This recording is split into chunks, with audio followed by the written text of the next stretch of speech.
What is the definition of knowledge? What is the examined life? How does the active life compare with the contemplative life? These are among the main subjects of Theaetetus, a dialogue supposedly read out from a scroll by a servant, but presented here by its three main participants, Socrates, Theodorus, and the young mathematician Theaetetus. Euclid opens the dialogue, meeting Terpsion in front of Euclid's house in Megara. It ends with Socrates mentioning that he has to leave, to face a charge brought by Miletus. Have you only just arrived from the country, Terpsion? No, I came some time ago, and I have been in the Agora looking for you, and wondering that I could not find you. But I was not in the city. Where, then? As I was going down to the harbour, I met Theaetetus. He was being carried up to Athens from the army at Corinth. Was he alive or dead? He was scarcely alive. He has been badly wounded. But he was suffering even more from the sickness which has broken out in the army. The dysentery, you mean? Yes. Alas, what a loss he will be. Yes, Terpsion, he is a noble fellow. Only today I heard some people highly praising his behaviour in this very battle. No wonder. I should rather be surprised at hearing anything else of him. But why did he go on, instead of stopping at Megara? He wanted to get home. Although I entreated and advised him to remain, he would not listen to me. So I set him on his way and turned back. And then I remembered what Socrates had said of him, and thought how remarkably this, like all his predictions, had been fulfilled. I believe that he had seen him a little before his own death, when Theaetetus was a youth, and he had a memorable conversation with him, which he repeated to me when I came to Athens. He was full of admiration of his genius, and said that he would most certainly be a great man, if he lived. The prophecy has certainly been fulfilled. But what was the conversation? Can you tell me? No, indeed, not offhand. But I took notes of it as soon as I got home. These I filled up from memory, writing them out at leisure, and whenever I went to Athens, I asked Socrates about any point which I had forgotten. And on my return, I made corrections. Thus I have nearly the whole conversation written down. I remember. You told me. And I have always been intending to ask you to show me the writing, but have put off doing so. And now, why should we not read it through? Having just come from the country, I should greatly like to rest. I too shall be very glad of a rest, for I went with Theaetetus as far as Irinium. Let us go in, then, and while we are reposing, the servant shall read to us. Very good. Here is the roll, Terpsion. I may observe that I have introduced Socrates not as narrating to me, but as actually conversing with the persons whom he mentioned. These were Theodorus, the geometrician of Cyrene, and Theaetetus. I have omitted, for the sake of convenience, the interlocutory words, I said, I remarked, which he used when he spoke of himself, and again, he agreed or disagreed in the answer, lest the repetition of them should be troublesome. Quite right, Euclid. And now, boy, you may take the roll and read. Socrates said, if I cared enough about the Cyrenians, Theodorus, I would ask you whether there are any rising geometricians or philosophers in that part of the world. But I am more interested in our own Athenian youth, and I would rather know who among them are likely to do well. I observe them as far as I can myself, and I inquire of anyone whom they follow, and I see that a great many of them follow you, in which they are quite right, considering your eminence in geometry, and in other ways. Tell me, then, if you have met with anyone who is good for anything. Yes, Socrates. I have become acquainted with one very remarkable Athenian youth, whom I commend to you as well worthy of your attention. If he had been of beauty, I should have been afraid to praise him, lest you should suppose that I was in love with him. But he is no beauty, and you must not be offended if I say that he is very like you, for he has a snub nose and projecting eyes, although these features are less marked in him than in you. Seeing, then, that he has no personal attractions, I may freely say that in all my acquaintance, which is very large, I never knew anyone who was his equal in natural gifts, for he has a quickness of apprehension which is almost unrivalled, and he is exceedingly gentle, and also the most courageous of men. There is a union of qualities in him such as I have never seen in any other, and should scarcely have thought possible. For those who, like him, have quick and ready and retentive wits, have generally also quick tempers. They are ships without ballast, and go darting about and are mad rather than courageous, and the steadier sort, when they have to face study, prove stupid and cannot remember. Whereas he moves surely and smoothly and successfully in the path of knowledge and inquiry, and he is full of gentleness, flowing on silently like a river of oil. At his age it is wonderful. That is good news. Whose son is he? The name of his father I have forgotten, but the youth himself is the middle one of those who are approaching us. He and his companions have been anointing themselves in the outer court, and now they seem to have finished and are coming towards us. Look and see whether you know him. I know the youth, but I do not know his name. He is the son of Euphronius the Sunian, who was himself an eminent man, and such another as his son is, according to your account of him. I believe that he left a considerable fortune. Theaetetus, Socrates, is his name. But I rather think that the property disappeared in the hands of trustees, notwithstanding which he is wonderfully liberal. He must be a fine fellow. Tell him to come and sit by me. I will. Come hither, Theaetetus, and sit by Socrates. By all means, Theaetetus, in order that I may see the reflection of myself in your face. For Theodorus says that we are alike, and yet if each of us held in his hands a lyre, and he said that they were tuned alike, should we at once take his word, Theaetetus?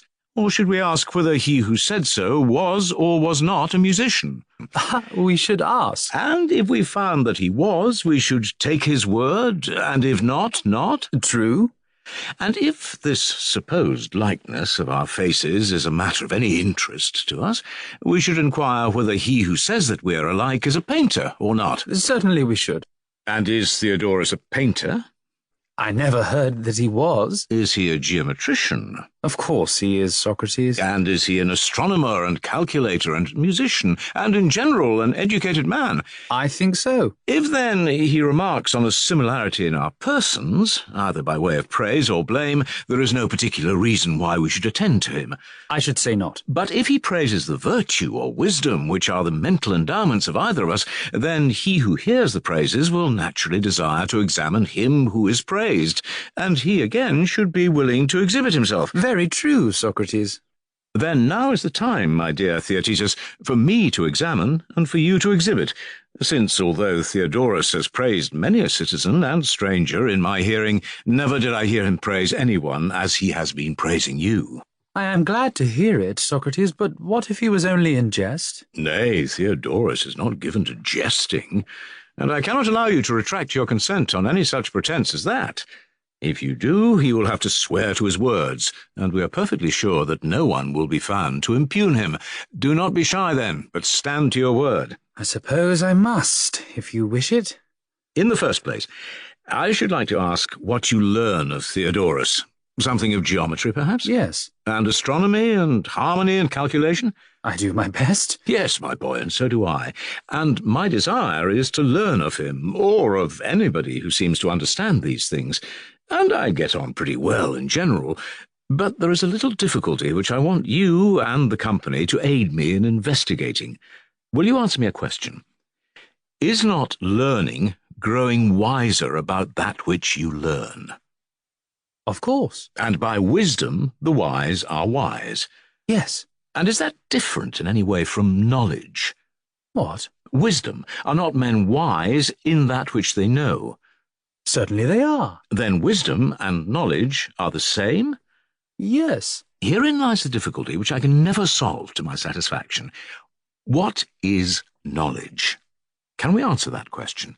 What say you? Which of us will speak first? Whoever misses shall sit down, as at a game of ball, and shall be donkey, as the boys say.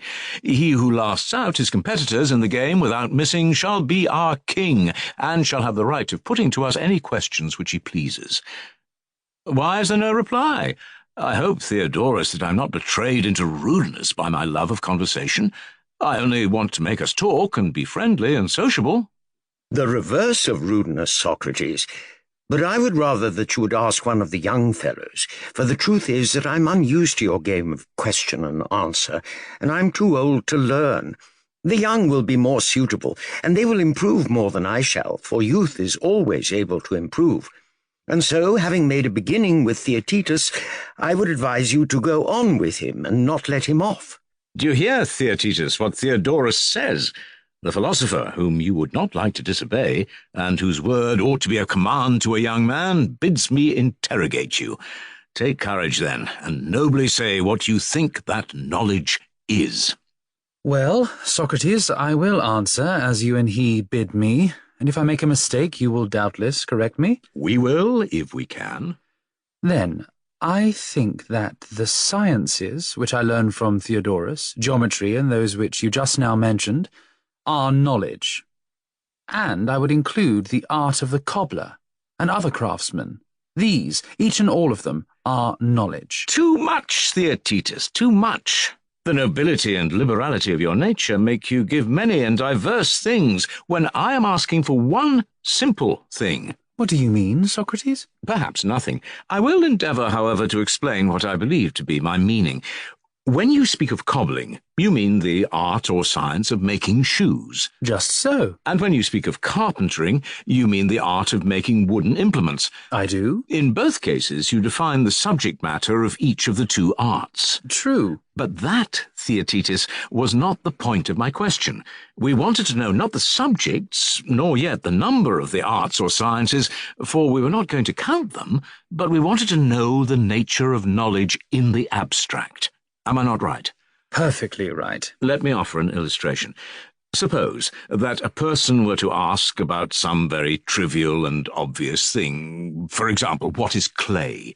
And we were to reply that there is a clay of potters, there is a clay of oven makers, there is a clay of brick makers. Would not the answer be ridiculous? Truly. In the first place, there would be an absurdity in assuming that he who asked the question would understand from our answer the nature of clay merely because we added of the image makers or of any other workers. How can a man understand the name of anything when he does not know the nature of it? He cannot. Then he who does not know what science or knowledge is has no knowledge of the art or science of making shoes. None. Nor of any other science. No. And when a man is asked what science or knowledge is, to give in answer the name of some art or science is ridiculous. For the question is, what is knowledge? And he replies, a knowledge of this or that. True. Moreover, he might answer shortly and simply, but he makes an enormous circuit. For example, when asked about the clay, he might have said simply that clay is moistened earth. What sort of clay is not to the point. Yes, Socrates, there is no difficulty, as you put the question. You mean, if I'm not mistaken, something like what occurred to me and to my friend here, your namesake, Socrates, in a recent discussion. What was that, Theaetetus?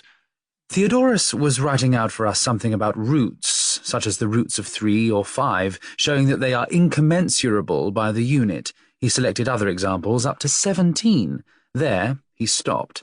Now, as there are innumerable roots, the notion occurred to us of attempting to include them all under one name or class. And did you find such a class? I think that we did, but I should like to have your opinion. Let me hear. We divided all numbers into 2 classes, those which are made up of equal factors multiplying into one another, which we compared to square figures and called square or equilateral numbers. That was one class. Very good. The intermediate numbers, such as 3 and 5, and every other number which is made up of unequal factors, either of a greater multiplied by a less, or of a less multiplied by a greater, and when regarded as a figure, is contained in unequal sides. All these we compared to oblong figures, and called them oblong numbers. Capital. And what followed?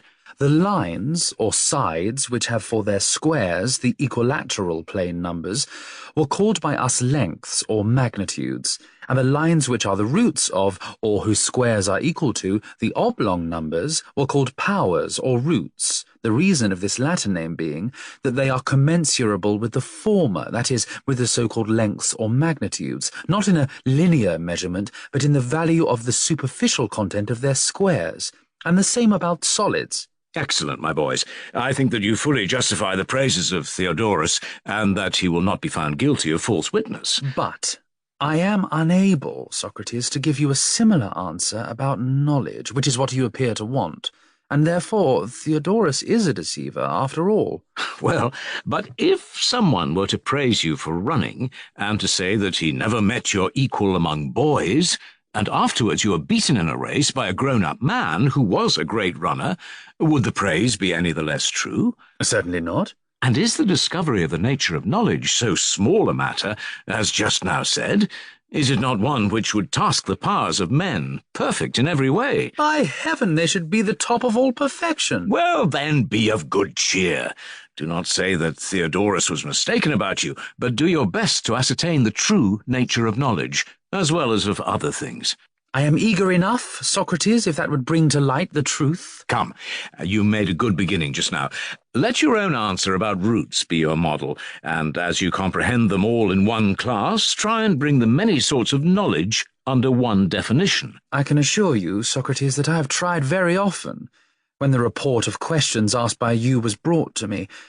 But I can neither persuade myself that I have a satisfactory answer to give, nor hear of anyone who answers as you would have him, and I cannot shake off a feeling of anxiety.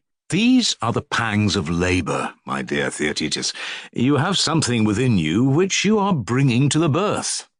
I do not know, Socrates. I only say what I feel. And have you never heard, simpleton, that I am the son of a midwife, brave and burly, whose name was Phaenorete? Yes, I have. And that I myself practice midwifery? No, never. Let me tell you that I do, though, my friend, but you must not reveal the secret, as the world in general have not found me out, and therefore they only say of me that I am the strangest of mortals and drive men to their wits' end.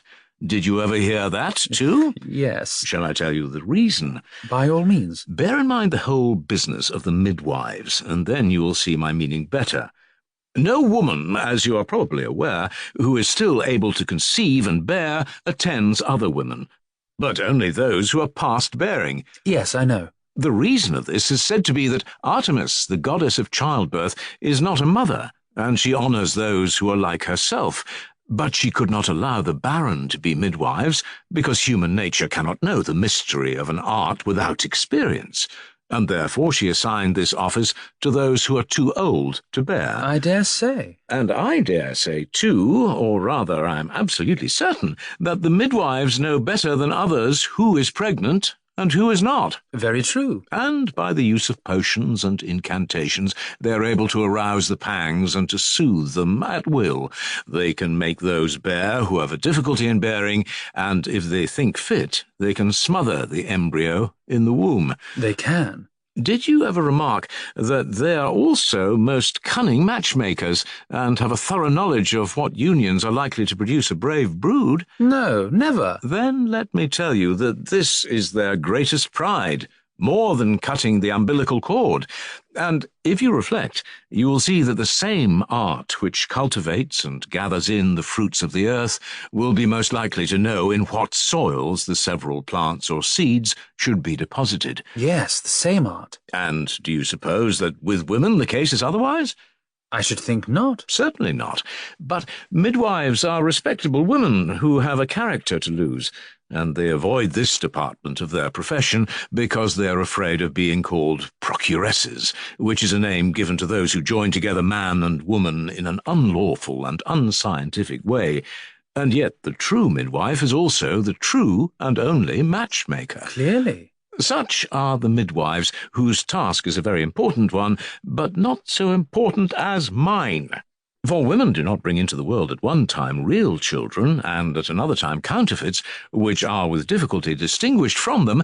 If they did, then the discernment of the true and false birth would be the crowning achievement of the art of midwifery. You would think so? Indeed, I should. Well, my art of midwifery is in most respects like theirs, but differs in that I attend men and not women, and look after their souls when they are in labour, and not after their bodies. And the triumph of my art is in thoroughly examining whether the thought which the mind of the young man brings forth is a false idol or a noble and true birth. And like the midwives, I am barren, and the reproach which is often made against me that I ask questions of others and have not the wit to answer them myself is very just. The reason is that the God compels me to be a midwife, but does not allow me to bring forth. And therefore I am not myself at all wise, nor have I anything to show which is the invention or birth of my own soul, but those who converse with me profit. Some of them appear dull enough at first, but afterwards, as our acquaintance ripens, if the God is gracious to them, they all make astonishing progress, and this in the opinion of others as well as in their own. It is quite clear that they never learned anything from me. The many fine discoveries to which they cling are of their own making. But to me and the God they owe their delivery. And the proof of my words is that many of them, in their ignorance, either in their self-conceit despising me or falling under the influence of others, have gone away too soon, and have not only lost the children of whom I had previously delivered them by an ill bringing up, but have stifled whatever else they had in them by evil communications, being fonder of lies and shams than of the truth. And they have at last ended by seeing themselves, as others see them, to be great fools. Aristides, the son of Lysimachus, is one of them, and there are many others. The truants often return to me, and beg that I would consort with them again. They are ready to go to me on their knees, and then, if my familiar allows, which is not always the case, I receive them, and they begin to grow again. Dire are the pangs which my art is able to arouse and to allay in those who consort with me, just like the pangs of women in childbirth. Night and day they are full of perplexity and travail, which is even worse than that of the women. So much for them. And there are others, Theaetetus, who come to me apparently having nothing in them, and as I know that they have no need of my art, I coax them into marrying someone, and by the grace of God I can generally tell who is likely to do them good. Many of them I have given away to Prodicus, and many to other inspired sages. I tell you this long story, friend Theaetetus, because I suspect, as indeed you seem to think yourself, that you are in labour, great with some conception. Come to me, then, who am a midwife's son, and myself a midwife, and do your best to answer the questions which I will ask you. And if I abstract and expose your firstborn, because I discover upon inspection that the conception which you have formed is a vain shadow, do not quarrel with me on that account, as the manner of women is when their first children are taken from them, for I have actually known some who were ready to bite me when I deprived them of a darling folly. They did not perceive that I acted from good will, not knowing that no God is the enemy of man. That was not within the range of their ideas. Neither am I their enemy in all this, but it would be wrong for me to admit falsehood, or to stifle the truth. Once more, then, Theaetetus, I repeat my old question. What is knowledge? And do not say that you cannot tell, but quit yourself like a man, and by the help of God you will be able to tell. At any rate, Socrates, after such an exhortation, I should be ashamed of not trying to do my best. Now, he who knows perceives what he knows, and, as far as I can see at present, knowledge is perception. Bravely said, boy. That is the way in which you should express your opinion. And now let us examine together this conception of yours, and see whether it is a true birth or a mere wind egg. You say that knowledge is perception. Yes. Well, you have delivered yourself of a very important doctrine about knowledge. It is indeed the opinion of Protagoras, who has another way of expressing it. Man, he says, is the measure of all things, of the existence of things that are, and of the non-existence of things that are not. You have read him. Oh, yes, again and again. Does he not say that things are to you such as they appear to you, and to me such as they appear to me, and that you and I are men? Yes, he says so. A wise man is not likely to talk nonsense. Let us try to understand him. The same wind is blowing, and yet one of us may be cold, and the other not. Or one may be slightly, and the other very cold. Quite true. Now, is the wind regarded not in relation to us, but absolutely cold or not? Or are we to say, with Protagoras, that the wind is cold to him who is cold, and not to him who is not? I suppose the last. Then it must appear so to each of them. Yes. And appears to him means the same as he perceives. True. Then appearing and perceiving coincide in the case of hot and cold, and in similar instances. For things appear, or may be supposed to be, to each one such as he perceives them. Yes. Then perception is always of existence, and being the same as knowledge is unerring. Clearly. In the name of the Graces, what an almighty wise man Protagoras must have been. He spoke these things in a parable to the common herd, like you and me, but told the truth, his truth, in secret to his own disciples. What do you mean, Socrates? I'm about to speak of a high argument in which all things are said to be relative. You cannot rightly call anything by any name, such as great or small, heavy or light, for the great will be small, and the heavy light. There is no single thing or quality, but out of motion and change and admixture, all things are becoming relatively to one another, which becoming is by us incorrectly called being, but is really becoming, for nothing ever is, but all things are becoming. Summon all philosophers, Protagoras, Heraclitus, Empedocles, and the rest of them, one after another, and with the exception of Parmenides, they will agree with you in this.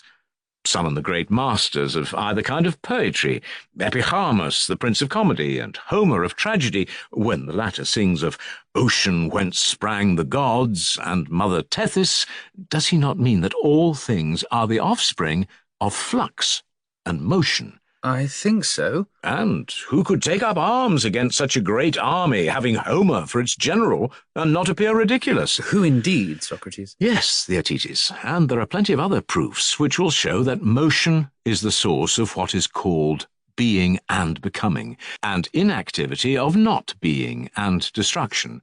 For fire and warmth, which are supposed to be the parent and guardian of all other things, are born of movement and of friction, which is a kind of motion. Is not this the origin of fire? It is. And the race of animals is generated in the same way. Certainly. And is not the bodily habit spoiled by rest and idleness, but preserved for a long time by motion and exercise? True. And what of the mental habit?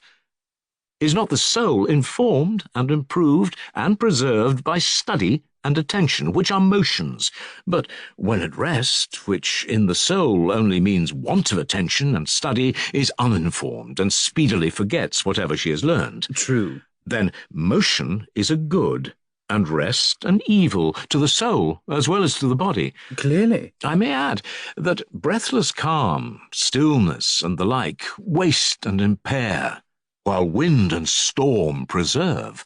And the primary argument of all, which I strongly urge, is the golden chain in Homer, by which he means the sun, thereby indicating that so long as the sun and the heavens go round in their orbits, all things human and divine are and are preserved. But if they were chained up and their motion ceased, then all things would be destroyed and, as the saying is, turned upside down. I believe, Socrates, that you have truly explained his meaning.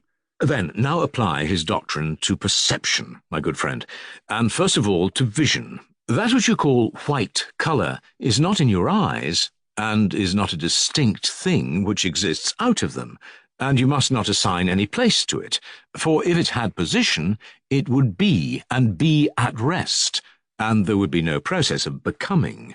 Then what is colour? Let us carry the principle which has just been affirmed, that nothing is self-existent, and then we shall see that white, black, and every other colour arises out of the eye meeting the appropriate motion, and that what we call colour is in each case neither the active nor the passive element, but something which passes between them, and is peculiar to each percipient. Are you quite certain that the several colours appear to a dog, or to any animal whatever, as they appear to you? Far from it. Or that anything appears the same to you as to another man? Are you so profoundly convinced of this? Rather, would it not be true that it never appears exactly the same to you because you are never exactly the same? The latter. And if that with which I compare myself in size, or which I apprehend by touch, were great, or white, or hot, it could not become different by mere contact with another unless it actually changed. Nor again, if the comparing or apprehending subject were great or white or hot, could this, when unchanged from within, become changed by any approximation or affection of any other thing. The fact is that in our ordinary way of speaking, we allow ourselves to be driven into most ridiculous and wonderful contradictions, as Protagoras and all who take his line of argument would remark. How? And of what sort do you mean? A little instance will sufficiently explain my meaning. Here are 6 dice, which are more by a half when compared with 4, and fewer by a half than 12. There are more and also fewer. How can you or anyone maintain the contrary? Very true. Well then, suppose that Protagoras or someone asks whether anything can become greater or more, if not by increasing.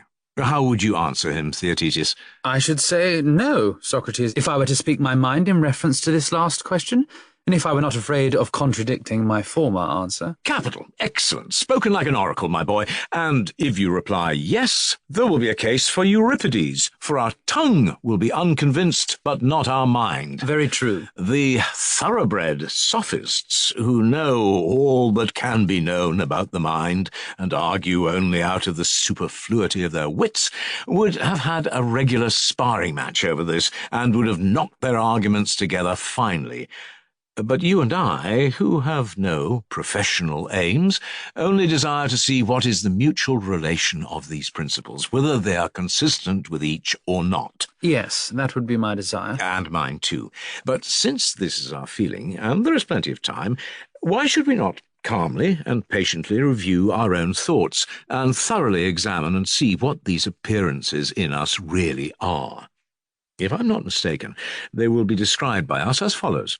First, that nothing can become greater or less, either in number or magnitude, while remaining equal to itself. Would you agree? Yes. Secondly, that without addition or subtraction, there is no increase or diminution of anything, but only equality. Quite true.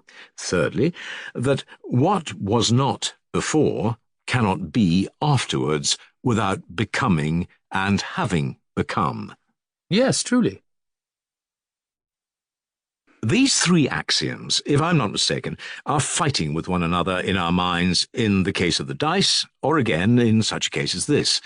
If I were to say that I, who am of a certain height and taller than you, may within a year, without gaining or losing in height, be not so tall, not that I should have lost, but that you would have increased. In such a case, I am afterwards what I once was not, and yet I have not become, for I could not have become without becoming. Neither could I have become less without losing somewhat of my height, and I could give you 10,000 examples of similar contradictions.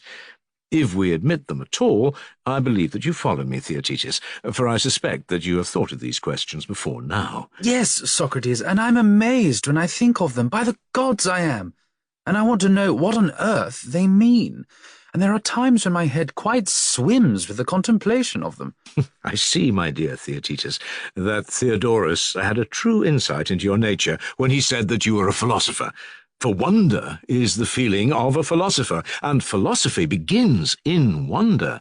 He was not a bad genealogist who said that Iris, the messenger of heaven, is the child of Thaumas, wonder. But do you begin to see what is the explanation of this perplexity on the hypothesis which we attribute to Protagoras? Not as yet. Then you will be obliged to me if I help you to unearth the hidden truth of a famous man or school. To be sure, I shall be very much obliged. Take a look round, then, and see that none of the uninitiated are listening.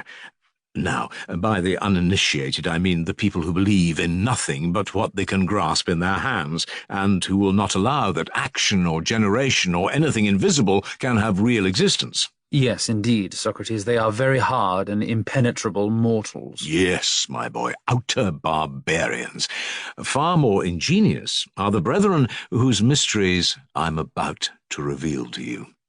Their first principle is that all motion, and upon this all the affections of which we were just now speaking, are supposed to depend.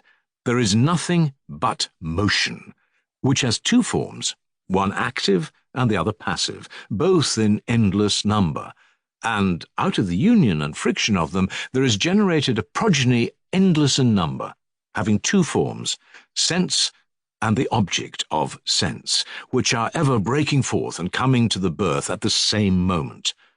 The senses are variously named: hearing, seeing, smelling. There is the sense of heat, cold, pleasure, pain, desire, fear, and many more which have names, as well as innumerable others which are without them. Each has its kindred object. Each variety of colour has a corresponding variety of sight, and so with sound and hearing, and with the rest of the senses and the objects akin to them. Do you see, Theaetetus, the bearings of this tale on the preceding argument? Indeed, I do not. Then attend, and I will try to finish the story. The purport is that all these things are in motion, as I was saying, and that this motion is of two kinds, a slower and a quicker. And the slower elements have their motions in the same place and with reference to things near them, and so they beget.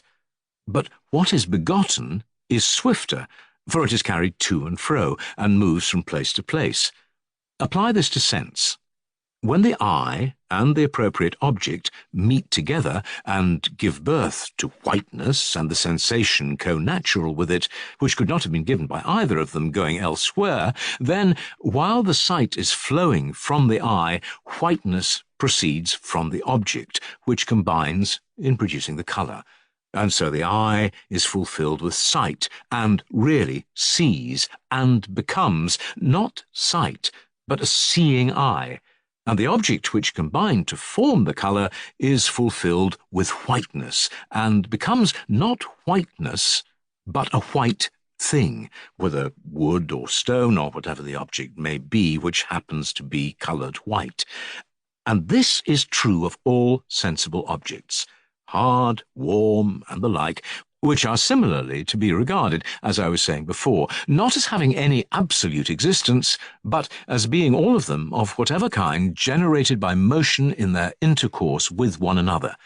For of the agent and patient, as existing in separation, no trustworthy conception, as they say, can be formed. For the agent has no existence until united with the patient, and the patient has no existence until united with the agent, and that which, by uniting with something, becomes an agent, by meeting with some other thing, is converted into a patient.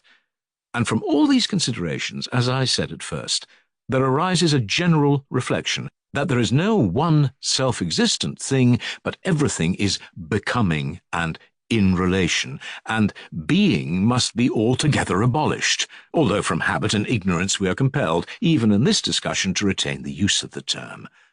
But great philosophers tell us that we are not to allow either the word something, or belonging to something, or to me, or this, or that, or any other detaining name to be used. In the language of nature, all things are being created and destroyed, coming into being and passing into new forms, nor can any name fix or detain them.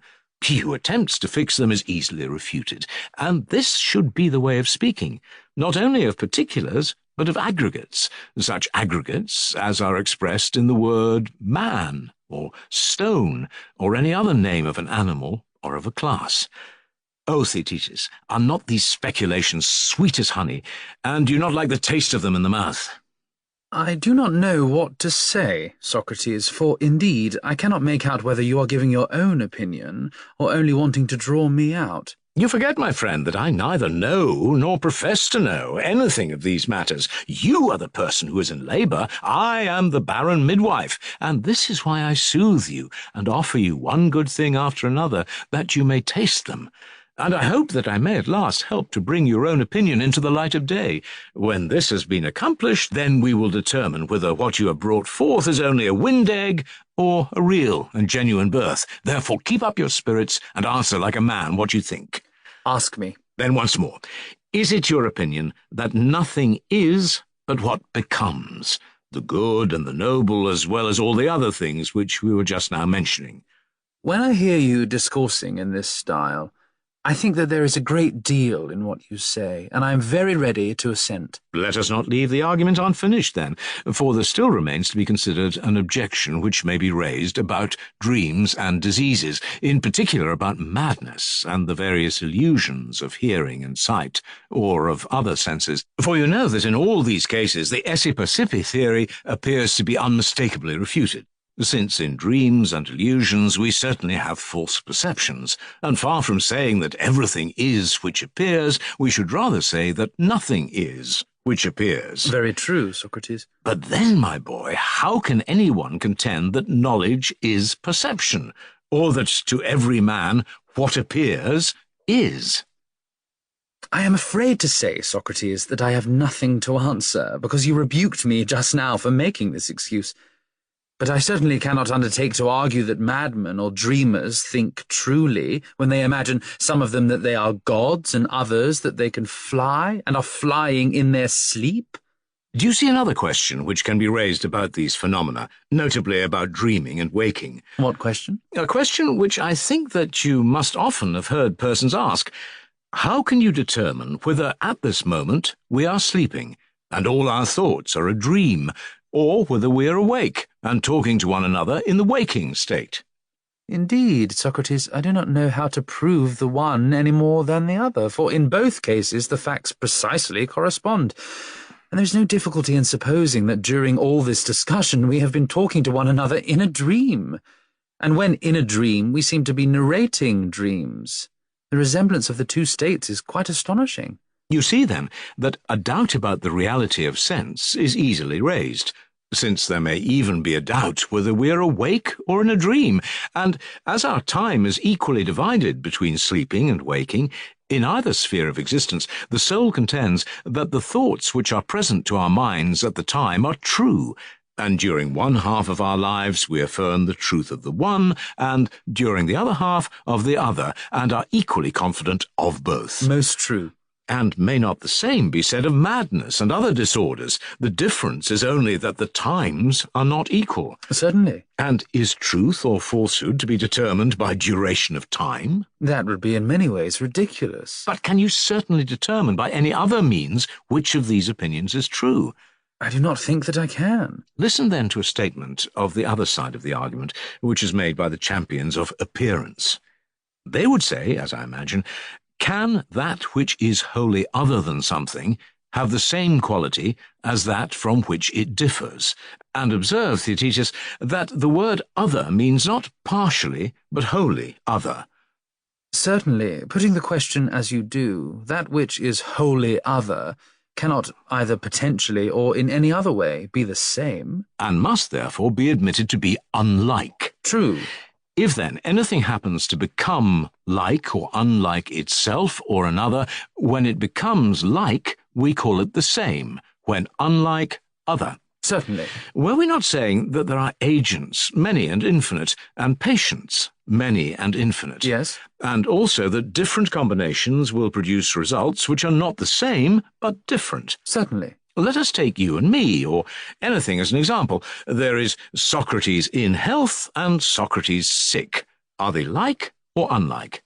You mean to compare Socrates in health as a whole and Socrates in sickness as a whole? Exactly, that is my meaning. I answer, they are unlike. And if unlike, they are other. Certainly. And would you not say the same of Socrates sleeping and waking, or in any of the states which we were mentioning? I should. All agents have a different patient in Socrates, accordingly as he is well or ill. Of course. And I, who am the patient, and that which is the agent, will produce something different in each of the two cases. Certainly. The wine which I drink when I am in health appears sweet and pleasant to me. True. For, as has been already acknowledged, the patient and the agent meet together and produce sweetness and a perception of sweetness, which are in simultaneous motion, and the perception which comes from the patient makes the tongue percipient, and the quality of sweetness which arises out of and is moving about the wine makes the wine both to be and to appear sweet to the healthy tongue. Certainly, that has been already acknowledged. But when I am sick, the wine really acts upon another and a different person. Yes. The combination of the draught of wine and the Socrates who is sick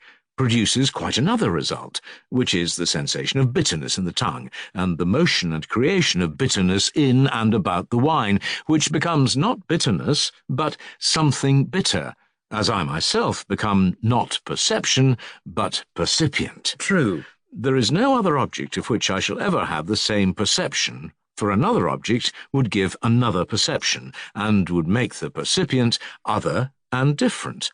Nor can that object which affects me, meeting another subject, produce the same or become similar, for that too would produce another result from another subject and become different. True. Neither can I myself have this sensation, nor the object by itself this quality. Certainly not. When I perceive I must become percipient of something, there can be no such thing as perceiving and perceiving nothing. The object, whether it becomes sweet, bitter, or of any other quality, must have relation to a percipient. Nothing can become sweet which is sweet to no one. Certainly not. Then, the inference is that we, the agent and patient, are or become in relation to one another. There is a law which binds us one to the other, but not to any other existence, nor each of us to himself. And therefore we can only be bound to one another, so that whether a person says that a thing is or becomes, he must say that it is or becomes to or of or in relation to something else. But he must not say, or allow anyone else to say, that anything is or becomes absolutely. Such is our conclusion. Very true, Socrates. Then, if that which acts upon me has relation to me and to no other, I and no other am the percipient of it. Of course. Then my perception is true to me, being inseparable from my own being, and, as Protagoras says, to myself I am judge of what is and what is not to me. I suppose so.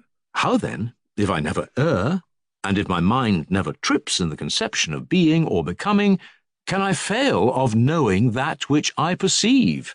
You cannot. Then you were quite right in affirming that knowledge is only perception, and the meaning turns out to be the same. Whether with Homer and Heraclitus and all that company, you say that all is motion and flux, or with the great sage Protagoras, that man is the measure of all things, or with Theaetetus, that given these premises, perception is knowledge. Am I not right, Theaetetus? And is not this your new-born child of which I have delivered you? What say you? I cannot but agree, Socrates. Then this is the child, however he may turn out, which you and I have with difficulty brought into the world. And now that he is born, we must run round the hearth with him and see whether he is worth the rearing, or is only a wind egg and a sham. Is he to be reared in any case, and not exposed? Or will you bear to see him rejected, and not get into a passion if I take away your firstborn? Theaetetus will not be angry, for he is very good-natured. But tell me, Socrates, in heaven's name, is this after all not the truth? You, Theodorus, are a lover of theories, and now you innocently fancy that I am a bag full of them, and can easily pull one out which will overthrow its predecessor. But you do not see that in reality none of these theories come from me. They all come from him who talks with me. I only know just enough to extract them from the wisdom of another, and to receive them in a spirit of fairness. And now I shall say nothing myself, but shall endeavour to elicit something from our young friend. Do as you say, Socrates, you're quite right. Shall I tell you, Theodorus, what amazes me in your acquaintance Protagoras? What is it? I am charmed with his doctrine that what appears is to each one, but I wonder that he did not begin his book on truth with a declaration that a pig, or a dog-faced baboon, or some other yet stranger monster which has sensation is the measure of all things. Then he might have shown a magnificent contempt for our opinion of him by informing us at the outset that while we were reverencing him like a god for his wisdom, he was no better than a tadpole. Not to speak of his fellow men, would not this have produced an overpowering effect? For if truth is only sensation, and no man can discern another's feelings better than he, or has any superior right to determine whether his opinion is true or false, but each, as we have several times repeated, is to himself the sole judge, and everything that he judges is true and right, why, my friend, should Protagoras be preferred to the place of wisdom and instruction, and deserve to be well paid, and we, poor ignoramuses, have to go to him, if each one is the measure of his own wisdom? Must he not be talking ad captandum in all this? I say nothing of the ridiculous predicament in which my own midwifery and the whole art of dialectic is placed. For the attempt to supervise or refute the notions or opinions of others would be a tedious and enormous piece of folly if, to each man his own, are right. And this must be the case if Protagoras' truth is the real truth, and the philosopher is not merely amusing himself by giving oracles out of the shrine of his book. He was a friend of mine, Socrates, as you were saying, and therefore I cannot have him refuted by my lips, nor can I oppose you when I agree with you. Please, then, to take Theaetetus again. He seemed to answer very nicely. If you were to go into a Spartan palestra, Theodorus, would you have a right to look on at the naked wrestlers, some of them making a poor figure, if you did not strip, and give them an opportunity of judging of your own person? Why not, Socrates, if they would allow me, as I think you will, in consideration of my age and stiffness?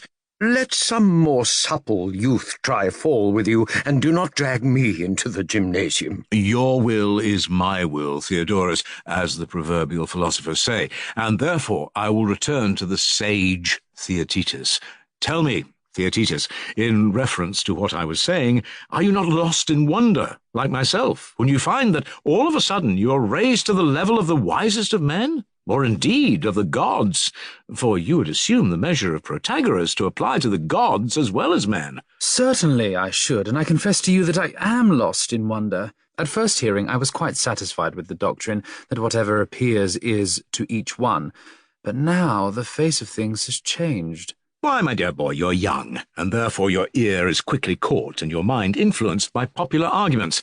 Protagoras, or someone speaking on his behalf, will doubtless say in reply, "Good people, young and old, you meet and harangue and bring in the gods, whose existence or non-existence I banish from writing and speech."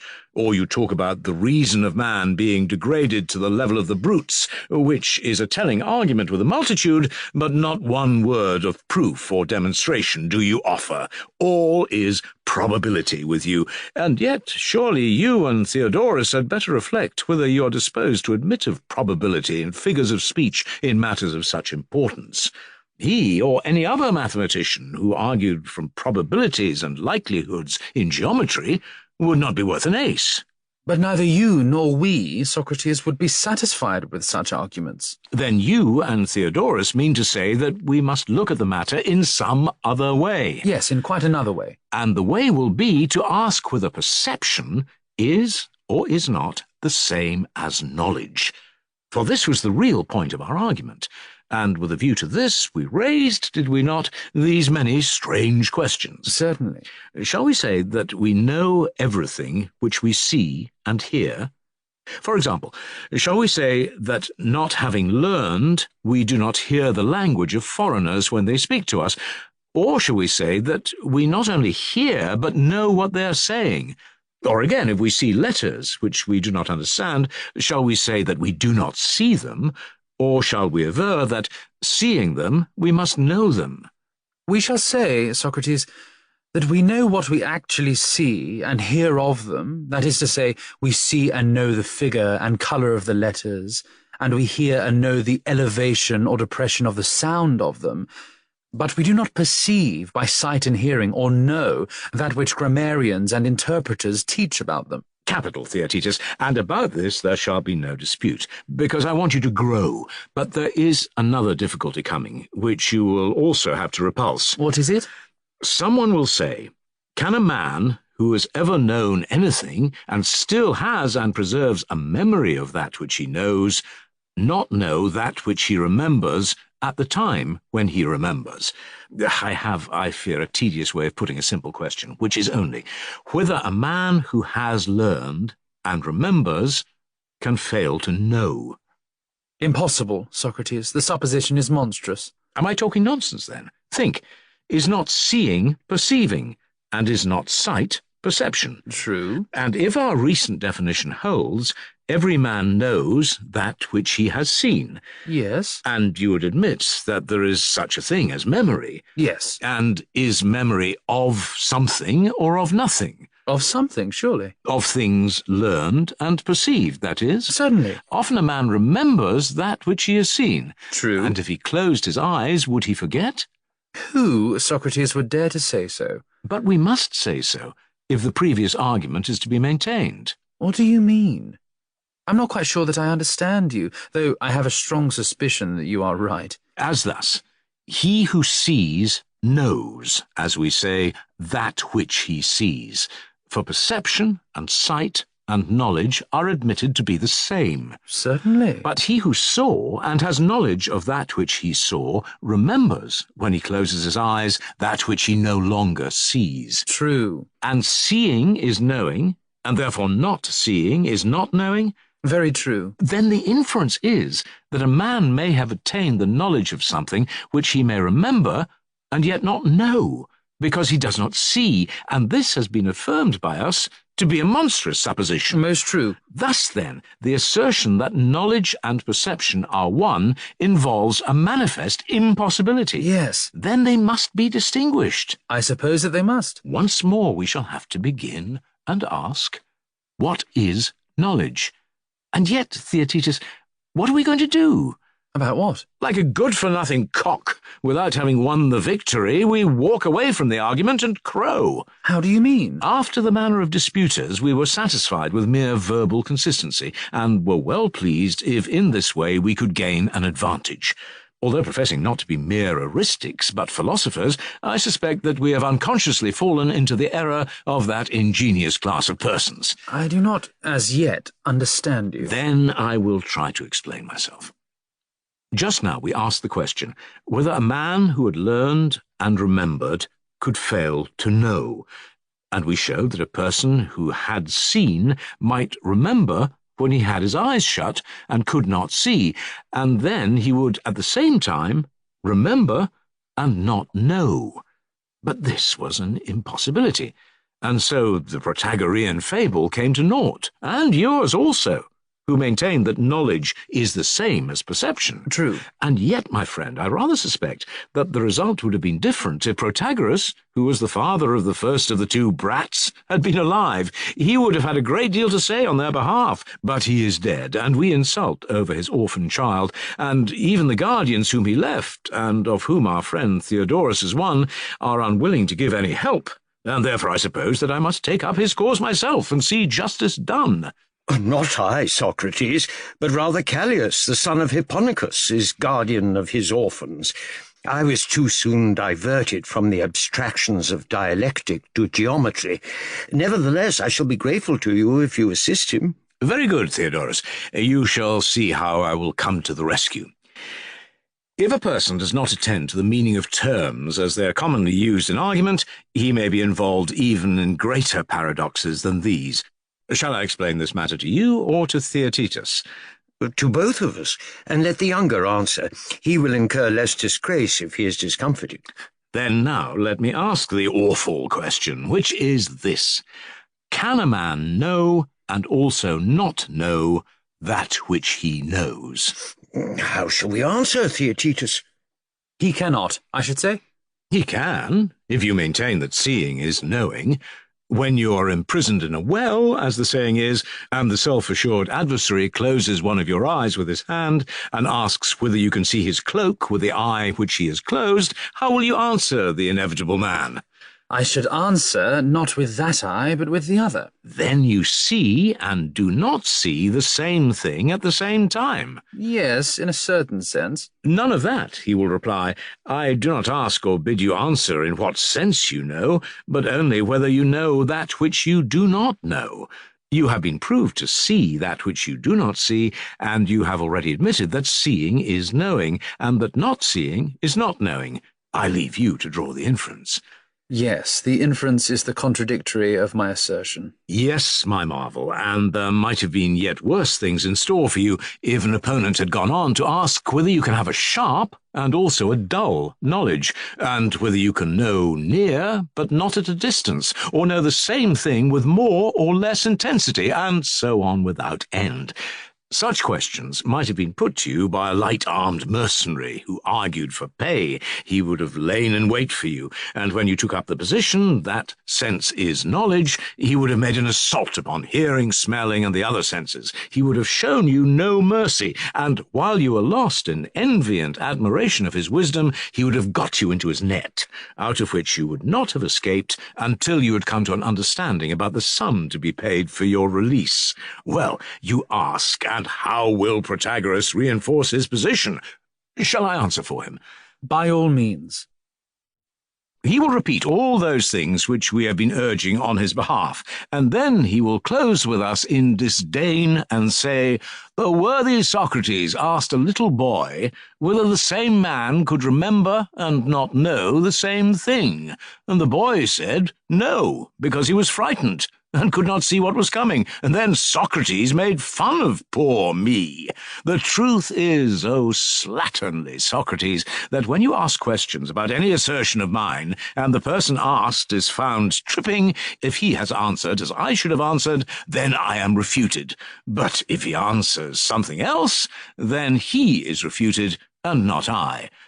For do you really suppose that anyone would admit the memory which a man has of an impression which has passed away to be the same with that which he experienced at the time? Assuredly not. Or would he hesitate to acknowledge that the same man may know and not know the same thing? Or, if he is afraid of making this admission, would he ever grant that one who has become unlike is the same as before he became unlike? Or would he admit that a man is one at all, and not rather many and infinite as the changes which take place in him? I speak by the card in order to avoid entanglements of words. But, oh, my good sir, he will say, come to the argument in a more generous spirit, and either show, if you can, that our sensations are not relative and individual, or, if you admit them to be so, prove that this does not involve the consequence that the appearance becomes, or, if you will have the word, is, to the individual only.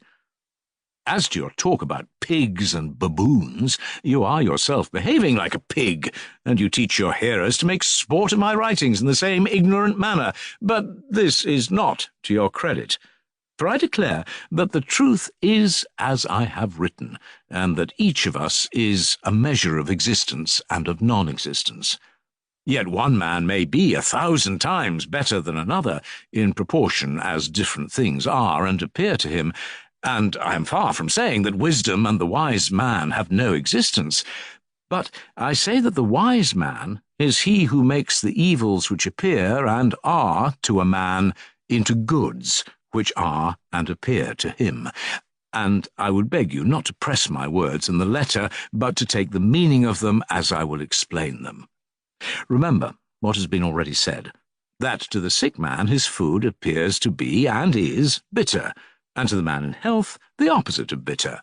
Now, I cannot conceive that one of these men can be, or ought to be, made wiser than the other, nor can you assert that the sick man, because he has one impression, is foolish, and the healthy man, because he has another, is wise. But the one state requires to be changed into the other, the worse into the better. As in education, a change of state has to be effected, and the sophist accomplishes by words the change which the physician works by the aid of drugs.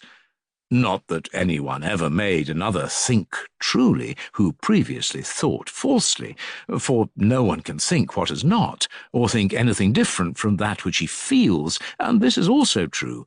But as the inferior habit of mind has thoughts of kindred nature, so I conceive that a good mind causes men to have good thoughts, and these which the inexperienced call true, I maintain to be only better, and not truer than others. And oh, my dear Socrates, I do not call wise men tadpoles. Far from it. I say that they are the physicians of the human body, and the husbandmen of plants. For the husbandmen also take away the evil and disordered sensations of plants, and infuse into them good and healthy sensations, aye, and true ones. And the wise and good rhetoricians make the good, instead of the evil, to seem just to states. For whatever appears to a state to be just and fair, so long as it is regarded as such, is just and fair to it. But the teacher of wisdom causes the good to take the place of the evil, both in appearance and in reality. And in like manner, the sophist who is able to train his pupils in this spirit is a wise man, and deserves to be well paid by them. And so one man is wiser than another, and no one thinks falsely, and you, whether you will or not, must endure to be a measure. On these foundations the argument stands firm, which you, Socrates, may, if you please, overthrow by an opposite argument, or, if you like, you may put questions to me, a method to which no intelligent person will object, quite the reverse. But I must beg you to put fair questions, for there is a great inconsistency in saying that you have a zeal for virtue, and then always behaving unfairly in argument. The unfairness of which I complain is that you do not distinguish between mere disputation and dialectic. The disputer may trip up his opponent as often as he likes and make fun, but the dialectician will be in earnest, and only correct his adversary when necessary, telling him the errors into which he has fallen through his own fault, or that of the company which he has previously kept.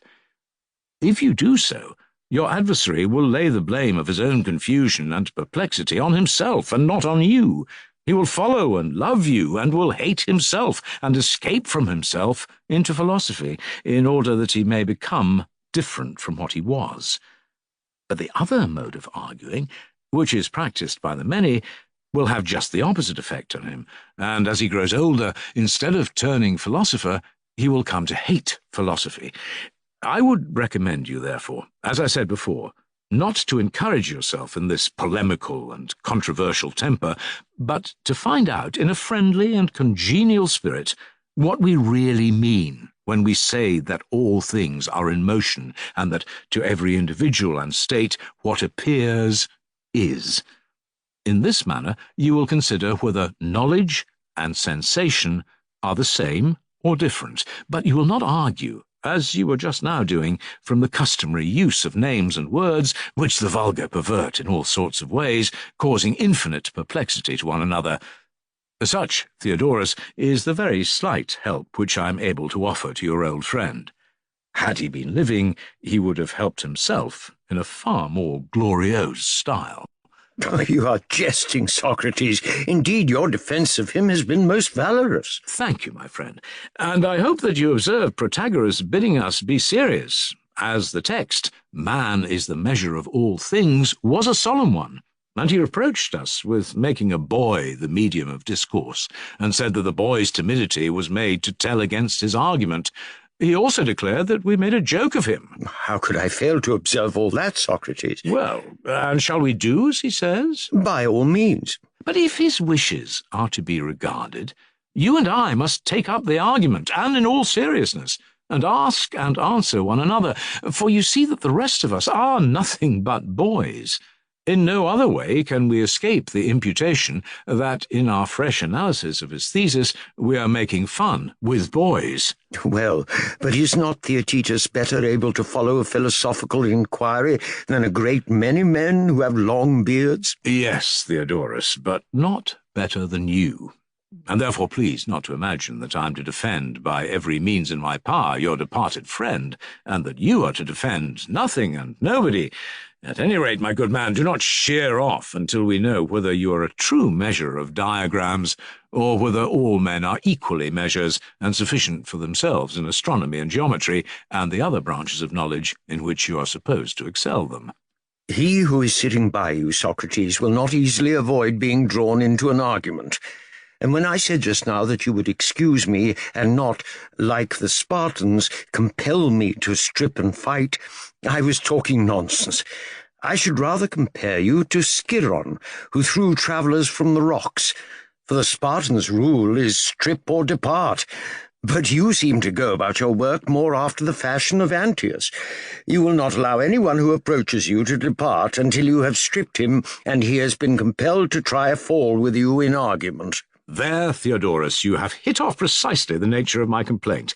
But I am even more pugnacious than the giants of old. For I have met with no end of heroes. Many a Heracles, many a Theseus, mighty in words, has broken my head. Nevertheless, I am always at this rough exercise, which inspires me like a passion. Please, then, to try a fall with me, whereby you will do yourself good as well as me. I consent. Lead me whither you will, for I know that you are like destiny. No man can escape from any argument which you may weave for him. But I am not disposed to go further than you suggest. Once will be enough.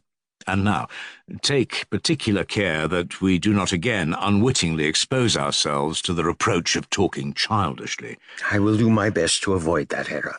In the first place, let us return to our old objection and see whether we were right in blaming and taking offence at Protagoras on the ground that he assumed all to be equal and sufficient in wisdom, although he admitted that there was a better and worse, and that in respect of this, some who, as he said, were the wise, excelled others. Very true. Had Protagoras been living and answered for himself, instead of our answering for him, there would have been no need of our reviewing or reinforcing the argument. But as he is not here, and someone may accuse us of speaking without authority on his behalf, had we not better come to a clearer agreement about his meaning, for a great deal may be at stake? True.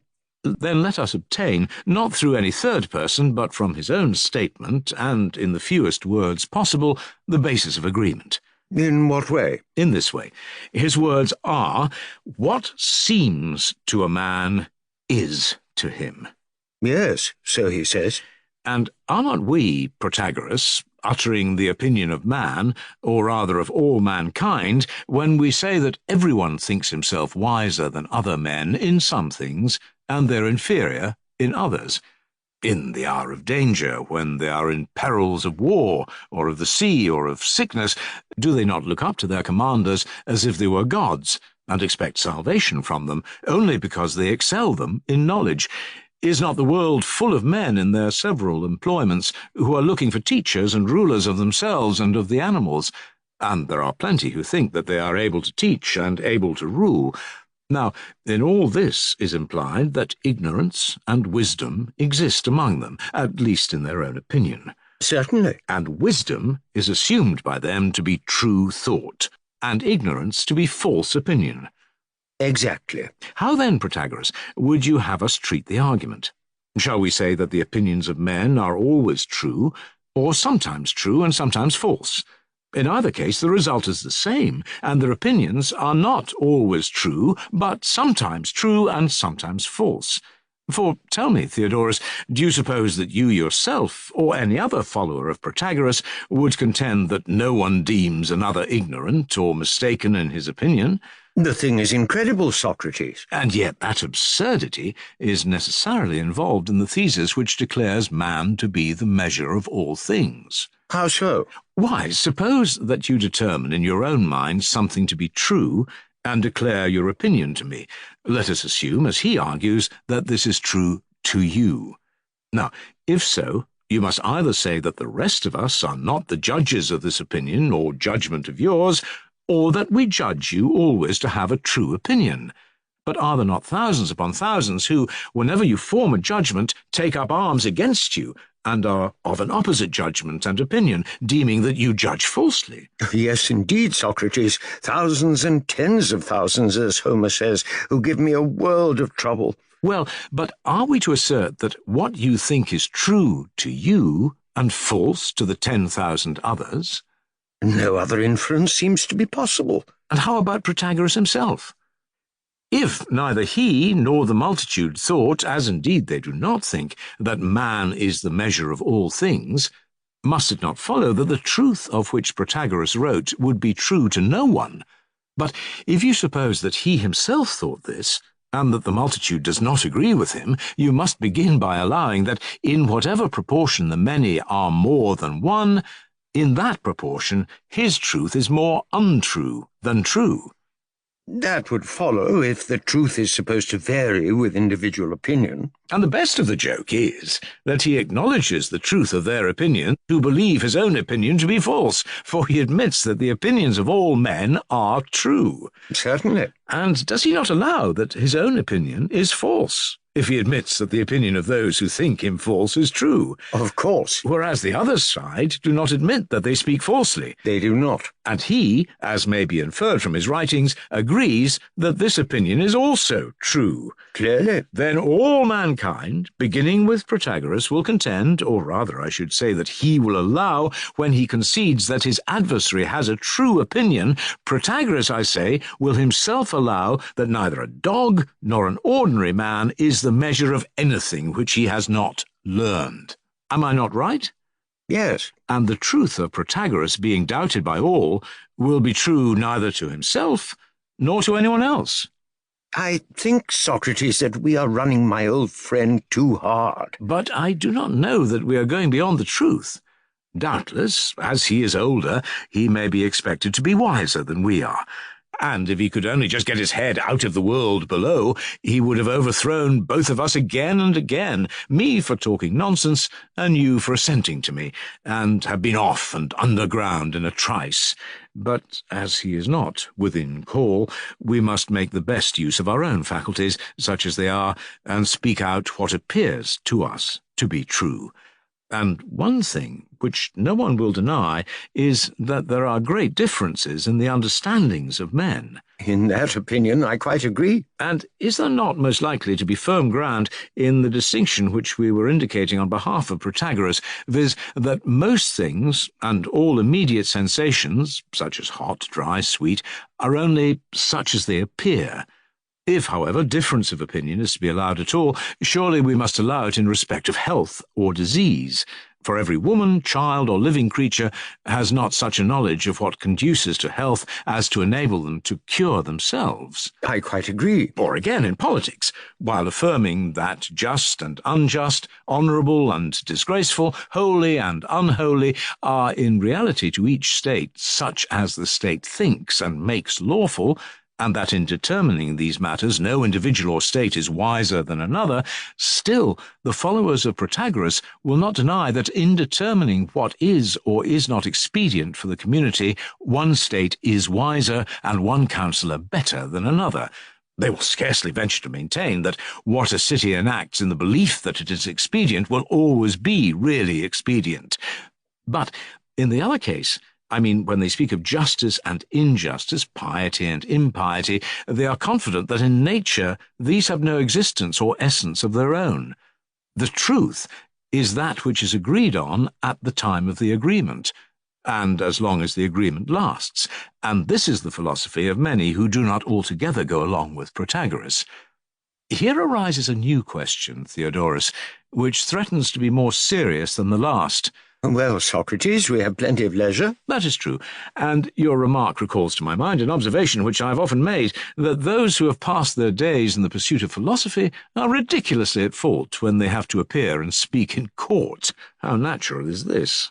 What do you mean? I mean to say that those who have been trained in philosophy and liberal pursuits are as unlike those who from their youth upwards have been knocking about in the courts and such places as a free man is in breeding unlike a slave. In what is the difference seen? In the leisure spoken of by you, which a freeman can always command. He has his talk out in peace, and like ourselves he wanders at will from one subject to another, and from a second to a third. If the fancy takes him, he begins again, as we are doing now, caring not whether his words are many or few. His only aim is to attain the truth. But the lawyer is always in a hurry. There is the water of the clepsydra driving him on, and not allowing him to expatiate at will, and there is his adversary standing over him, enforcing his rights. The indictment, which in their phraseology is termed the affidavit, is recited at the time, and from this he must not deviate. He is a servant, and is continually disputing about a fellow servant before his master, who is seated and has the cause in his hands. The trial is never about some indifferent matter, but always concerns himself, and often the race is for his life. The consequence has been that he has become keen and shrewd. He has learned how to flatter his master in word and indulge him in deed, but his soul is small and unrighteous. His condition, which has been that of a slave from his youth upwards, has deprived him of growth and uprightness and independence. Dangers and fears, which were too much for his truth and honesty, came upon him in early years, when the tenderness of youth was unequal to them, and he has been driven into crooked ways. From the first he has practised deception and retaliation, and has become stunted and warped, and so he has passed out of youth into manhood, having no soundness in him, and is now, as he thinks, a master in wisdom. Such is the lawyer, Theodorus. Will you have the companion picture of the philosopher, who is of our brotherhood, or shall we return to the argument? Do not let us abuse the freedom of digression which we claim. Nay, Socrates, not until we have finished what we are about. For you truly said that we belong to a brotherhood which is free, and are not the servants of the argument, but the argument is our servant, and must wait our leisure. Who is our judge? Or where is the spectator having any right to censure or control us, as he might the poets? Then, as this is your wish, I will describe the leaders, for there is no use in talking about the inferior sort.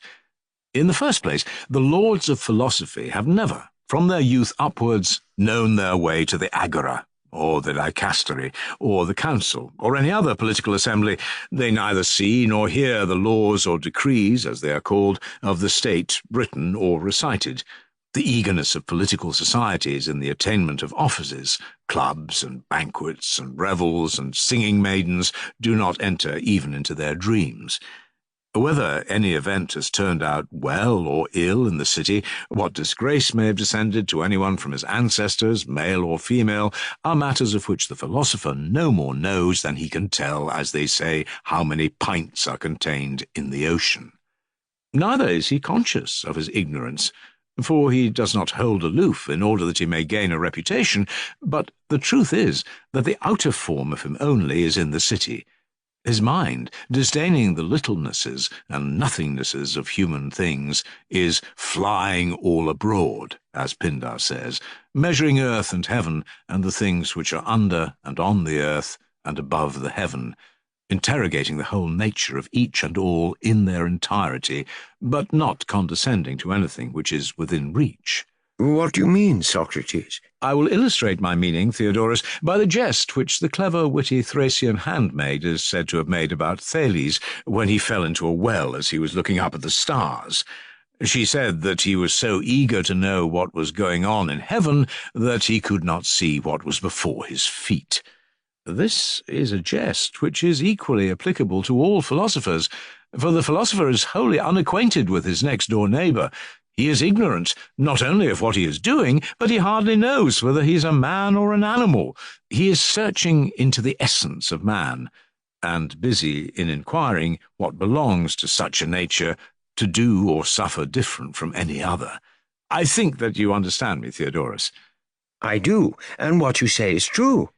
And thus, my friend, on every occasion, private as well as public, as I said at first, when he appears in a law court, or in any place in which he has to speak of things which are at his feet and before his eyes, he is the jest not only of Thracian handmaids, but of the general herd, tumbling into wells and every sort of disaster through his inexperience. His awkwardness is fearful, and gives the impression of imbecility. When he is reviled, he has nothing personal to say in answer to the civilities of his adversaries, for he knows no scandals of anyone, and they do not interest him, and therefore he is laughed at for his sheepishness.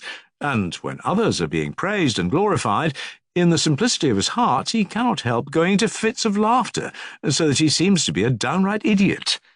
When he hears a tyrant or a king eulogized, he fancies that he is listening to the praises of some keeper of cattle, a swineherd or shepherd, or perhaps a cowherd, who is congratulated on the quantity of milk which he squeezes from them, and he remarks that the creature whom they tend, and out of whom they squeeze the wealth, is of a less tractable and more insidious nature. Then again, he observes that the great man is of necessity as ill-mannered and uneducated as any shepherd, for he has no leisure, and he is surrounded by a wall, which is his mountain pen. Hearing of enormous landed proprietors of 10,000 acres and more, our philosopher deems this to be a trifle, because he has been accustomed to think of the whole earth. And when they sing the praises of family, and say that someone is a gentleman because he can show 7 generations of wealthy ancestors, he thinks that their sentiments only betray a dull and narrow vision in those who utter them, and who are not educated enough to look at the whole, nor to consider that every man has had thousands and 10,000s of progenitors, and among them have been rich and poor, kings and slaves, Hellenes and barbarians innumerable.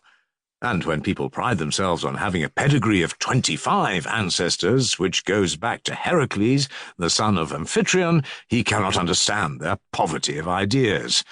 Why are they unable to calculate that Amphitryon had a 25th ancestor who might have been anybody, and was such as fortune made him, and he had a 50th, and so on? He amuses himself with the notion that they cannot count, and thinks that a little arithmetic would have got rid of their senseless vanity. Now, in all these cases, our philosopher is derided by the vulgar, partly because he is thought to despise them, and also because he is ignorant of what is before him, and always at a loss. That is very true, Socrates. But, oh, my friend, when he draws the other into upper air, and gets him out of his pleas and rejoinders into the contemplation of justice and injustice in their own nature, and in their difference from one another and from all other things, or from the commonplaces about the happiness of a king or of a rich man to the consideration of government, and of human happiness and misery in general, what they are, and how a man is to attain the one and avoid the other, when that narrow, keen little legal mind is called to account about all this, he gives the philosopher his revenge. For, dizzied by the height at which he is hanging, whence he looks down into space, which is a strange experience to him, he being dismayed and lost, and stammering broken words, is laughed at, not by Thracian handmaidens or any other uneducated persons, for they have no eye for the situation, but by every man who has not been brought up a slave. Such are the two characters, Theodorus, the one of the free man, who has been trained in liberty and leisure, whom you call the philosopher. Him we cannot blame, because he appears simple and of no account when he has to perform some menial task, such as packing up bedclothes, or flavouring a sauce, or fawning speech. The other character is that of the man who is able to do all this kind of service smartly and neatly, but knows not how to wear his cloak like a gentleman, still less with the music of discourse can he hymn the true life aright, which is lived by immortals, or men blessed of heaven. If you could only persuade everybody, Socrates, as you do me, of the truth of your words, there would be more peace and fewer evils among men. Evils, Theodorus, can never pass away, for there must always remain something which is antagonistic to good. Having no place among the gods in heaven, of necessity they hover around the mortal nature and this earthly sphere. Wherefore we ought to fly away from earth to heaven as quickly as we can, and to fly away is to become like God, as far as this is possible, and to become like him is to become holy, just, and wise. But, oh, my friend, you cannot easily convince mankind that they should pursue virtue or avoid vice, not merely in order that a man may seem to be good, which is the reason given by the world, and, in my judgment, is only a repetition of an old wives' fable, whereas the truth is that God is never in any way unrighteous. He is perfect righteousness, and he of us who is the most righteous is most like him. Herein is seen the true cleverness of a man, and also his nothingness and want of manhood. For to know this is true wisdom and virtue, and ignorance of this is manifest folly and vice. All other kinds of wisdom or cleverness, which seem only, such as the wisdom of politicians or the wisdom of the arts, are coarse and vulgar. The unrighteous man, or the sayer and doer of unholy things, had far better not be encouraged in the illusion that his roguery is clever, for men glory in their shame. They fancy that they hear others saying of them, "These are not mere good-for-nothing persons, mere burdens of the earth, but such as men should be who mean to dwell safely in a state." Let us tell them that they are all the more truly what they do not think they are, because they do not know it.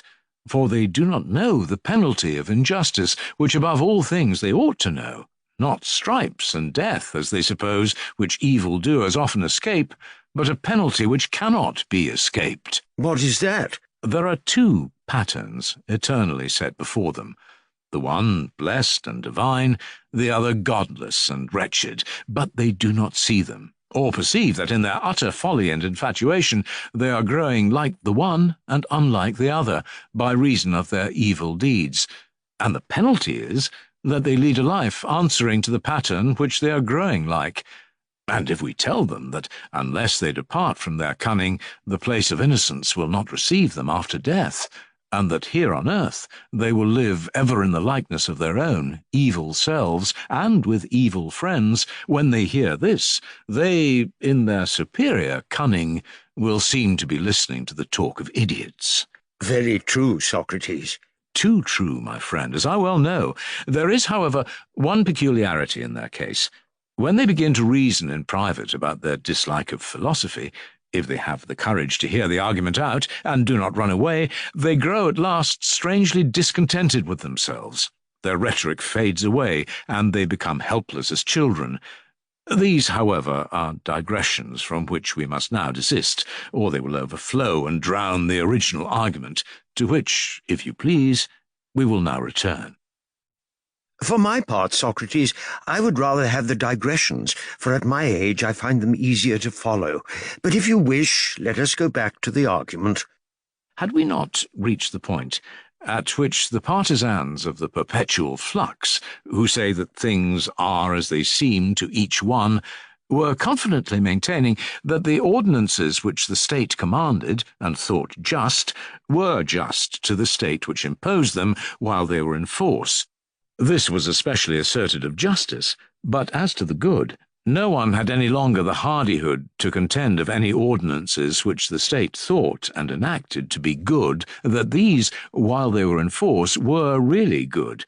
He who said so would be playing with the name good, and would not touch the real question. It would be a mockery, would it not? Certainly it would. He ought not to speak the name, but of the thing which is contemplated under the name. Right.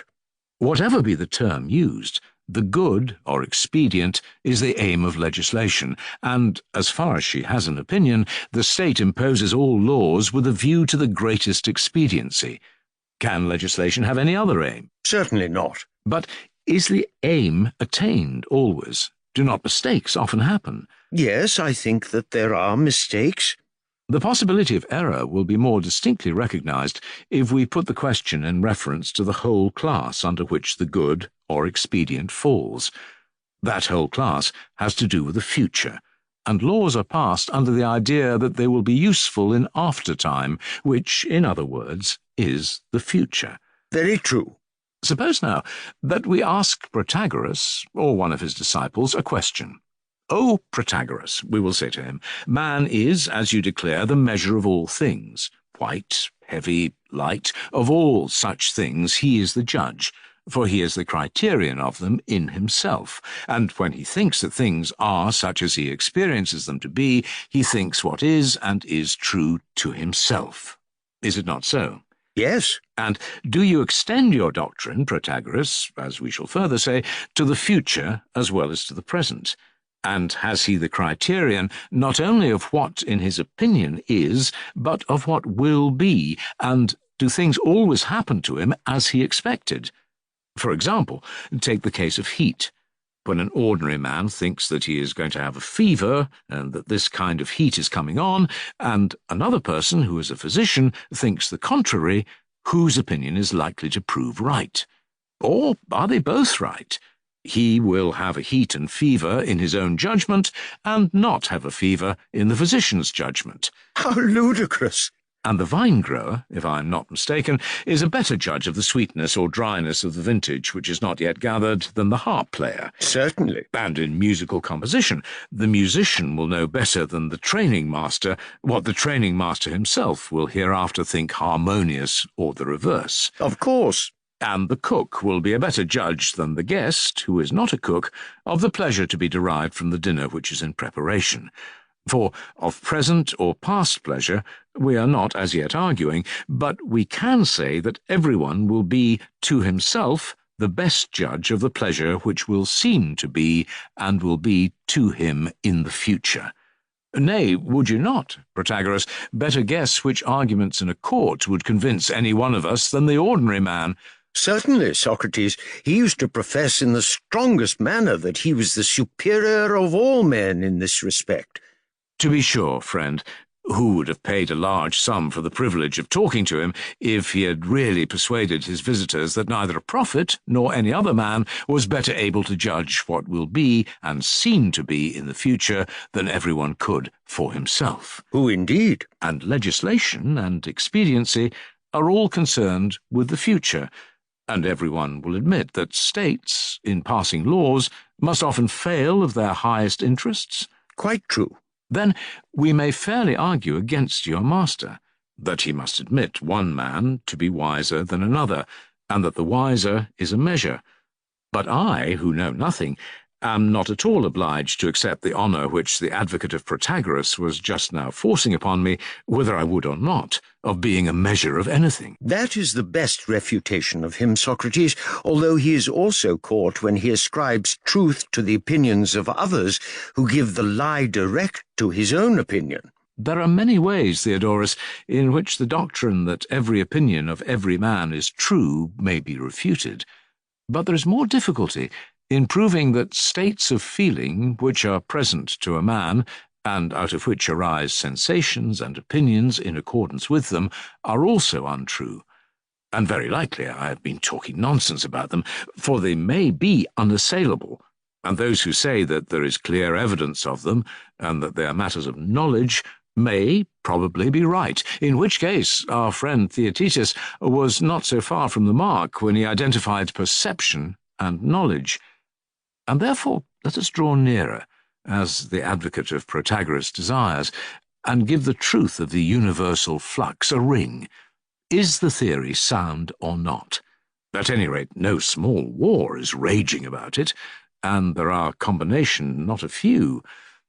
No small war, indeed, for in Ionia the sect makes rapid strides. The disciples of Heraclitus are most energetic upholders of the doctrine. Then we are the more bound, my dear Theodorus, to examine the question from the foundation as it is set forth by themselves. Certainly we are.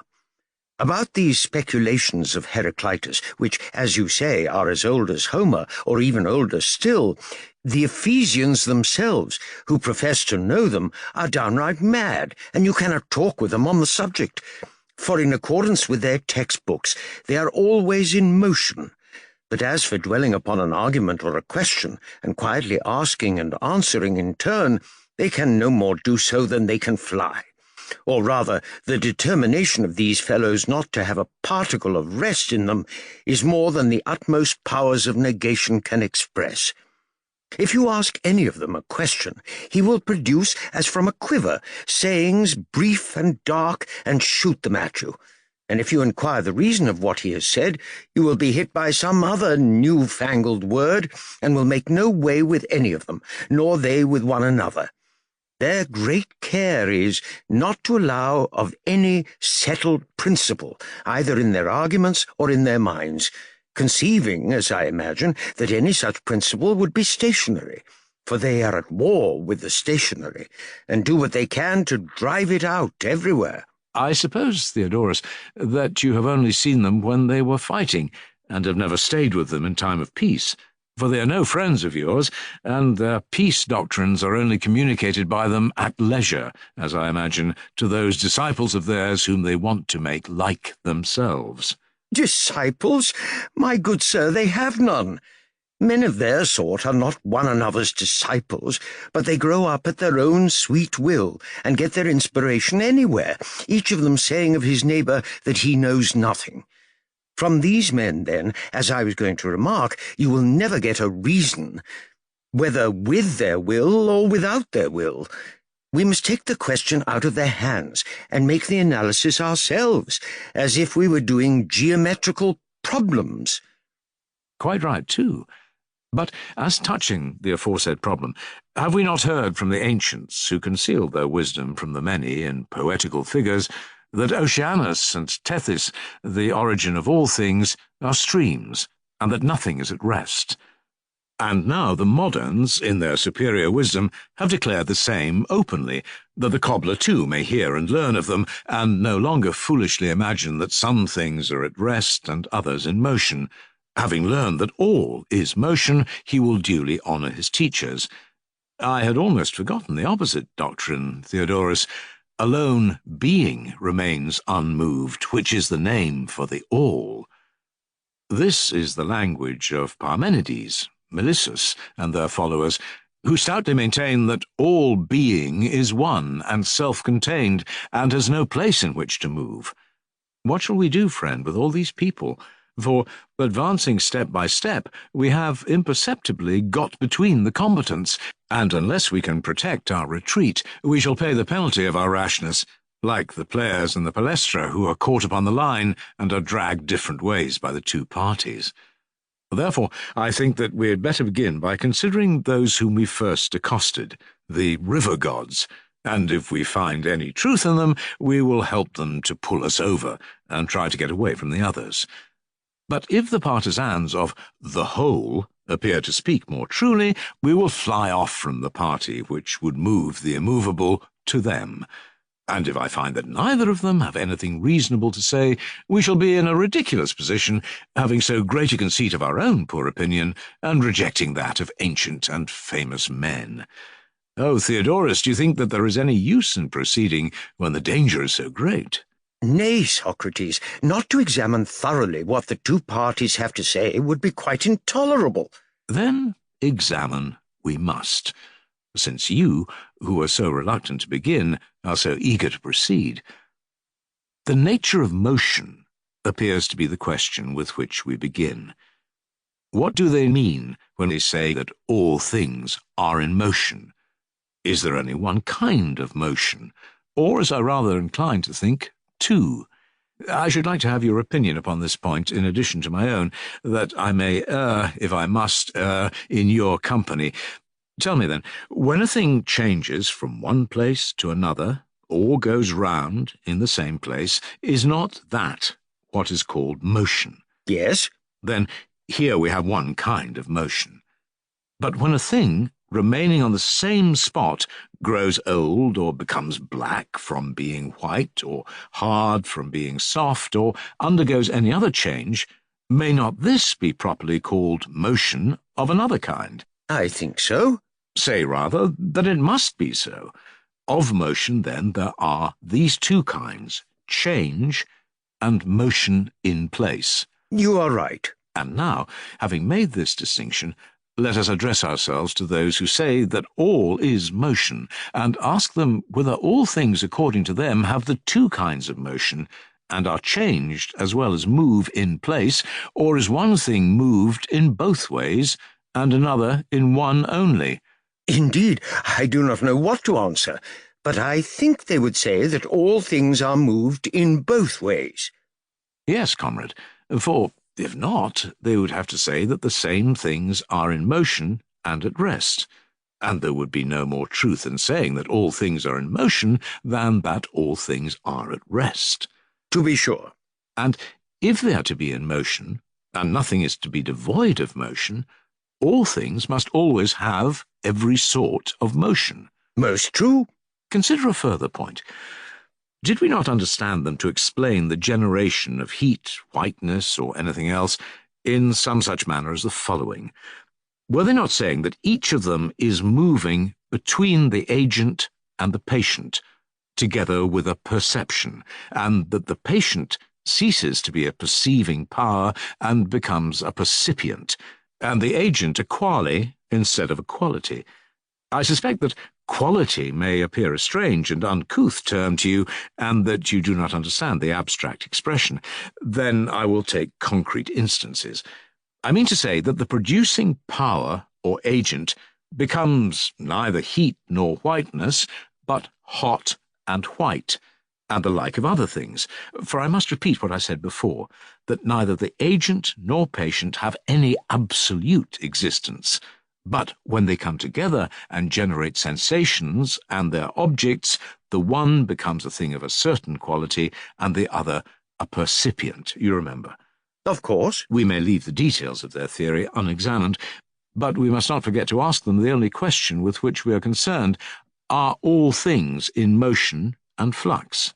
Yes, they will reply. And they are moved in both those ways which we distinguished. That is to say, they move in place and are also changed. Of course, if the motion is to be perfect. If they only moved in place and were not changed, we should be able to say what is the nature of the things which are in motion and flux. Exactly. But now, since not even white continues to flow white, and whiteness itself is a flux or change which is passing into another colour and is never to be caught standing still, can the name of any colour be rightly used at all? How is that possible, Socrates, either in the case of this or of any other quality, if while we are using the word, the object is escaping in the flux? And what would you say of perceptions, such as sight and hearing, or any other kind of perception? Is there any stopping in the act of seeing and hearing? Certainly not, if all things are in motion. Then we must not speak of seeing any more than of not seeing, nor of any other perception more than of any non-perception, if all things partake of every kind of motion. Certainly not. Yet perception is knowledge. So at least Theaetetus and I were saying. Very true. Then, when we were asked what is knowledge, we no more answered what is knowledge than what is not knowledge. I suppose not. Here, then, is a fine result. We corrected our first answer in our eagerness to prove that nothing is at rest. But if nothing is at rest, every answer upon whatever subject is equally right. You may say that a thing is or is not thus, or, if you prefer, becomes thus, and if we say becomes, we shall not then hamper them with words expressive of rest. Quite true. Yes, Theodorus, except in saying thus and not thus. But you ought not to use the word thus, for there is no motion in thus or in not thus.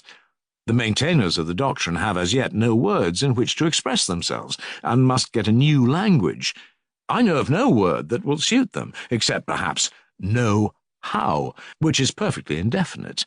Yes, that is a manner of speaking in which they will be quite at home. And so, Theodorus, we have got rid of your friend without asserting to his doctrine that every man is the measure of all things. A wise man only is a measure. Neither can we allow that knowledge is perception, certainly not in the hypothesis of a perpetual flux, unless perchance our friend Theaetetus is able to convince us that it is. Very good, Socrates. And now that the argument about the doctrine of Protagoras has been completed, I am absolved from answering, for this was the agreement. Not, Theodorus, until you and Socrates have discussed the doctrine of those who say that all things are at rest, as you were proposing. You, Theaetetus, who are a young rogue, must not instigate your elders to a breach of faith, but should prepare to answer Socrates in the remainder of the argument. Yes, if he wishes, but I would rather have heard about the doctrine of rest. Invite Socrates to an argument?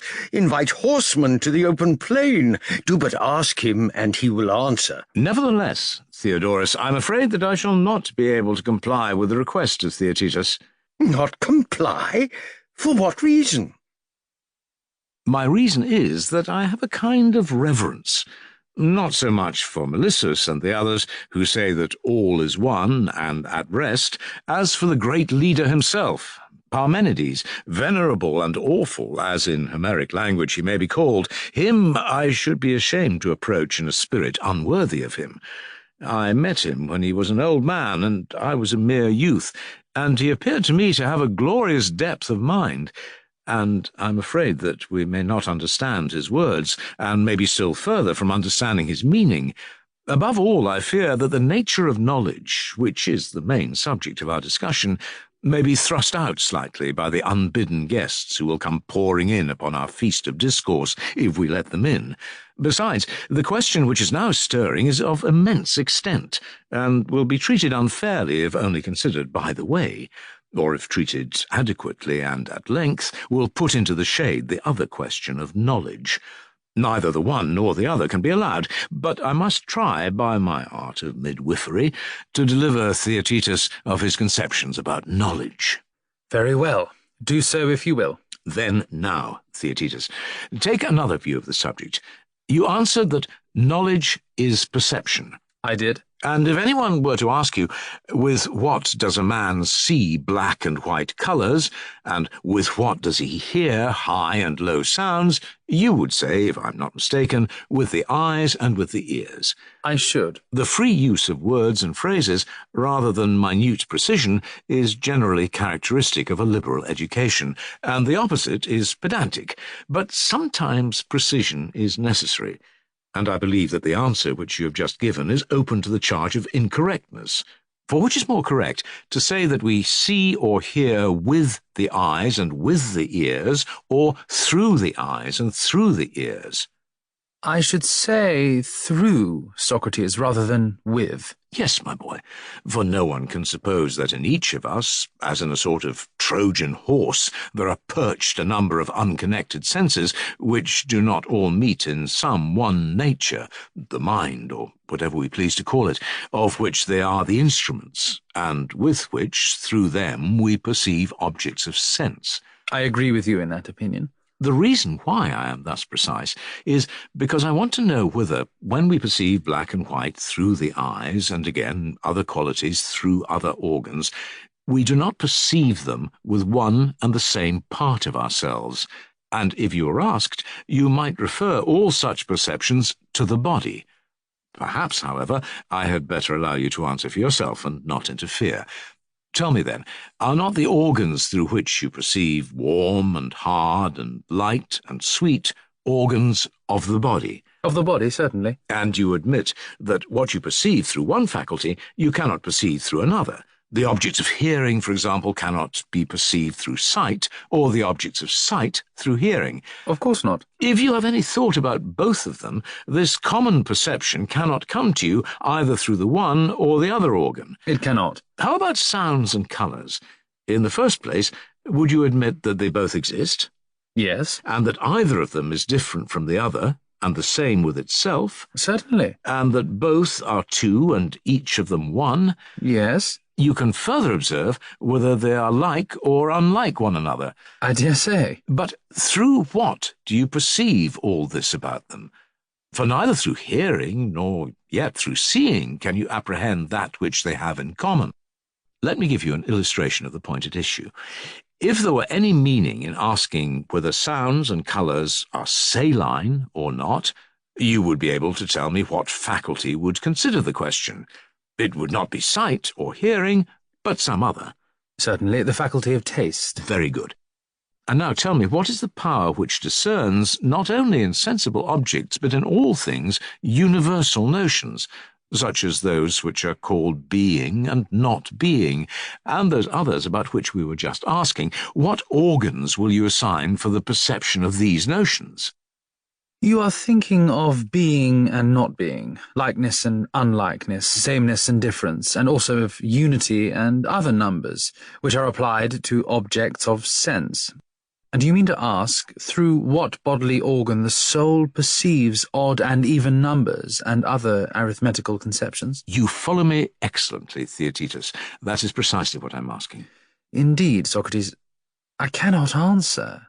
My only notion is that these, unlike objects of sense, have no separate organ but that the mind, by a power of her own, contemplates the universals in all things. You are a beauty, Theaetetus, and not ugly, as Theodorus was saying, for he who utters the beautiful is himself beautiful and good, and besides being beautiful, you have done me a kindness in releasing me from a very long discussion, if you are clear that the soul views some things by herself and others through the bodily organs, for that was my own opinion, and I wanted you to agree with me. I am quite clear. And to what class would you refer being or essence? For this, of all our notions, is the most universal. I should say to that class which the soul aspires to know of herself. And would you say this also of like and unlike, same and other? Yes. And would you say the same of the noble and base, and of good and evil? These I conceive to be notions which are essentially relative, and which the soul also perceives by comparing in herself things past and present with the future. And does she not perceive the hardness of that which is hard by the touch, and the softness of that which is soft equally by the touch? Yes. But their essence, and what they are, and their opposition to one another, and the essential nature of this opposition, the soul herself endeavours to decide for us by the review and comparison of them. Certainly. The simple sensations which reach the soul through the body are given at birth to men and animals by nature, but their reflections on the being and use of them are slowly and hardly gained, if they are ever gained, by education and long experience. Assuredly. And can a man attain truth who fails of attaining being? Impossible. And can he who misses the truth of anything have a knowledge of that thing? He cannot. Then knowledge does not consist in impressions of sense, but in reasoning about them. In that only, and not in the mere impression, truth and being can be attained. Clearly. And would you call the two processes by the same name, when there is so great a difference between them? That would certainly not be right. And what name would you give to seeing, hearing, smelling, being cold and being hot? I should call all of them perceiving. What other name can be given to them? Perception would be the collective name for them. Certainly. Which, as we say, has no part in the attainment of truth any more than of being. Certainly not. And therefore not in science or knowledge. No. Then perception, Theaetetus, can never be the same as knowledge or science. Clearly not, Socrates. And knowledge has now been most distinctly proved to be different from perception. But the original aim of our discussion was to find out rather what knowledge is than what it is not. At the same time, we have made some progress, for we no longer seek for knowledge in perception at all, but in that other process, however called, in which the mind is alone and engaged with being. You mean, Socrates, if I am not mistaken, what is called thinking or opining? You conceive truly. And now, my friend, please to begin again at this point, and having wiped out of your memory all that has preceded, see if you have arrived at any clearer view, and once more say, what is knowledge? I cannot say, Socrates, that all opinion is knowledge, because there may be a false opinion. But I will venture to assert that knowledge is true opinion. Let this then be my reply, and if this is hereafter disproved, I must try to find another. That is the way in which you ought to answer, Theaetetus, and not in your former, hesitating strain, for if we are bold, we shall gain one or two advantages. Either we shall find what we seek, or we shall be less likely to think that we know what we do not know. In either case, we shall be richly rewarded. And now, what are you saying? Are there two sorts of opinion, one true and the other false? And do you define knowledge to be the true? Yes, according to my present view. Is it still worth our while to resume the discussion touching opinion? To what are you alluding? There is a point which often troubles me and is a great perplexity to me, both in regard to myself and others. I cannot make out the nature or origin of the mental experience to which I refer. Pray, what is it? How can there be false opinion? That difficulty still troubles the eye of my mind, and I am uncertain whether I shall leave the question or begin over again in a new way. Begin again, Socrates, at least if you think that there is the slightest necessity for doing so.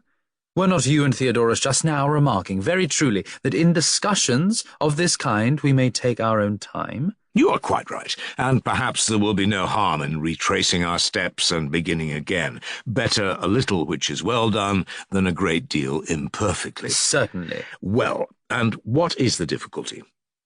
Do we not speak of false opinion and say that one man holds a false and another a true opinion, as though there were some natural distinction between them? We certainly say so. All things and everything are either known or not known. I leave out of view the intermediate conceptions of learning and forgetting because they have nothing to do with our present question. There can be no doubt, Socrates, if you exclude these, that there is no other alternative but knowing or not knowing a thing. That point being now determined, must we not say that he who has an opinion must have an opinion about something which he knows or does not know? He must. He who knows cannot but know, and he who does not know cannot know. Of course. What shall we say, then? When a man has a false opinion, does he think that which he knows to be some other thing which he knows, and knowing both, is he at the same time ignorant of both? That, Socrates, is impossible. But perhaps he thinks of something which he does not know as some other thing which he does not know. For example, he knows neither Theaetetus nor Socrates, and yet he fancies that Theaetetus is Socrates, or Socrates Theaetetus. How can he? But surely he cannot suppose what he knows to be what he does not know, or what he does not know to be what he knows. That would be monstrous. Where then is false opinion? For if all things are either known or unknown, there can be no opinion which is not comprehended under this alternative, and so false opinion is excluded. Most true. Suppose that we remove the question out of the sphere of knowing or not knowing into that of being and not being. What do you mean? May we not suspect the simple truth to be that he who thinks about anything, that which is not, will necessarily think what is false, whatever in other respects may be the state of his mind? That, again, is not unlikely, Socrates. Then suppose someone to say to us, Theaetetus, is it possible for any man to think that which is not, either as a self-existent substance or as a predicate of something else? And suppose that we answer, yes, he can, when he thinks what is not true. Will that be our answer? Yes. But is there any parallel to this? What do you mean? Can a man see something and yet see nothing? Impossible. But if he sees any one thing, he sees something that exists. Do you suppose that what is one is ever to be found among non-existing things? I do not. Then he who sees one thing sees something which is. Clearly. And he who hears anything hears some one thing, and hears that which is. Yes. And he who touches anything touches something which is one, and therefore is. That again is true. And does not he who thinks think some one thing? Certainly. And does not he who thinks some one thing think something which is? I agree. Then he who thinks of that which is not thinks of nothing. Clearly. And he who thinks of nothing does not think at all. Obviously. Then no one can think that which is not, either as a self-existent substance or as a predicate of something else. Clearly not. Then to think falsely is different from thinking that which is not. It would seem so. Then false opinion has no existence in us, either in the sphere of being or of knowledge. Certainly not. But may not the following be the description of what we express by this name? What? May we not suppose that false opinion or thought is a sort of heterodoxy? A person may make an exchange in his mind and say that one real object is another real object. For thus he always thinks that which is, but he puts one thing in place of another, and missing the aim of his thoughts, he may be truly said to have false opinion. Now you appear to me to have spoken the exact truth. When a man puts the base in the place of the noble, or the noble in the place of the base, then he has truly false opinion. I see, Theaetetus, that your fear has disappeared, and that you are beginning to despise me. What makes you say so? You think, if I am not mistaken, that your truly false is safe from censure, and that I shall never ask whether there can be a swift which is slow, or a heavy which is light, or any other self-contradictory thing which works not according to its own nature, but according to that of its opposite. But I will not insist upon this, for I do not wish needlessly to discourage you. And are you satisfied that false opinion is heterodoxy, or the thought of something else? I am. It is possible, then, upon your view, for the mind to conceive of one thing as another. True. But must not the mind, or thinking power, which misplaces them, have a conception either of both objects or of one of them? Certainly. Either together or in succession? Very good. And do you mean by conceiving the same which I mean? What is that? I mean the conversation which the soul holds with herself in considering of anything. I speak of what I scarcely understand, but the soul, when thinking, appears to me to be just talking, asking questions of herself and answering them, affirming and denying. And when she has arrived at a decision, either gradually or by a sudden impulse, and has at last agreed and does not doubt, this is called her opinion. I say, then, that to form an opinion is to speak, and opinion is a word spoken, I mean, to oneself, and in silence, not aloud or to another. What think you? I agree. Then, when anyone thinks of one thing as another, he is saying to himself that one thing is another. Yes. But do you ever remember saying to yourself that the noble is certainly base, or the unjust just, or, best of all, have you ever attempted to convince yourself that one thing is another? Nay, not even in sleep, did you ever venture to say to yourself that odd is even, or anything of the kind? Never. And do you suppose that any other man, either in his senses or out of them, ever seriously tried to persuade himself that an ox is a horse, or that two are one? Certainly not. But if thinking is talking to oneself, no one speaking and thinking of two objects, and apprehending them both in his soul, will say and think that the one is the other of them. And I must add that even you, lover of dispute as you are, had better let the word other alone. That is, not insist that one and other are the same. I mean to say that no one thinks the noble to be base, or anything of the kind. I will give up the word other, Socrates, and I agree to what you say. If a man has both of them in his thoughts, he cannot think that the one of them is the other. True. Neither, if he has one of them only in his mind and not the other, can he think that one is the other. True, for we should have to suppose that he apprehends that which is not in his thoughts at all. Then no one who has either both or only one of the two objects in his mind can think that the one is the other. And therefore, he who maintains that false opinion is heterodoxy is talking nonsense, for neither in this any more than in the previous way can false opinion exist in us. No. But if, Theaetetus, this is not admitted, we shall be driven into many absurdities. What are they? I will not tell you until I have endeavoured to consider the matter from every point of view, for I should be ashamed of us if we were driven in our perplexity to admit the absurd consequences of which I speak. But if we find the solution and get away from them, we may regard them only as the difficulties of others, and the ridicule will not attach to us.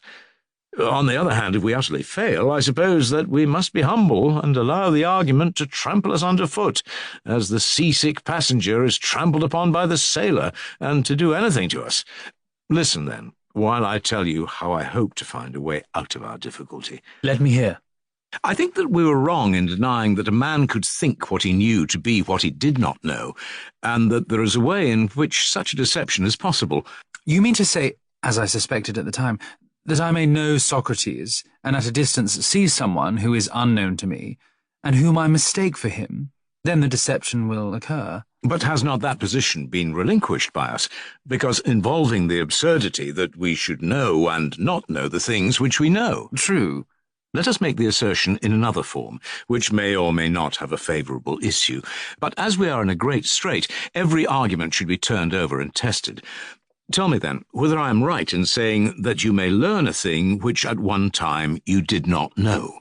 Certainly you may. And another, and another. Yes. I would have you imagine, then, that there exists in the mind of man a block of wax, which is of different sizes in different men, harder, moister, and having more or less purity in one than another, and in some of an intermediate quality. I see. Let us say that this tablet is a gift of memory, the mother of the muses, and that when we wish to remember anything which we have seen or heard or thought in our own minds, we hold the wax to the perceptions and thoughts, and in that material receive the impression of them as from the seal of a ring, and that we remember and know what is imprinted as long as the image lasts, but when the image is effaced or cannot be taken, then we forget and do not know. Very good. Now, when a person has this knowledge and is considering something which he sees or hears, may not false opinion arise in the following manner? In what manner? When he thinks what he knows,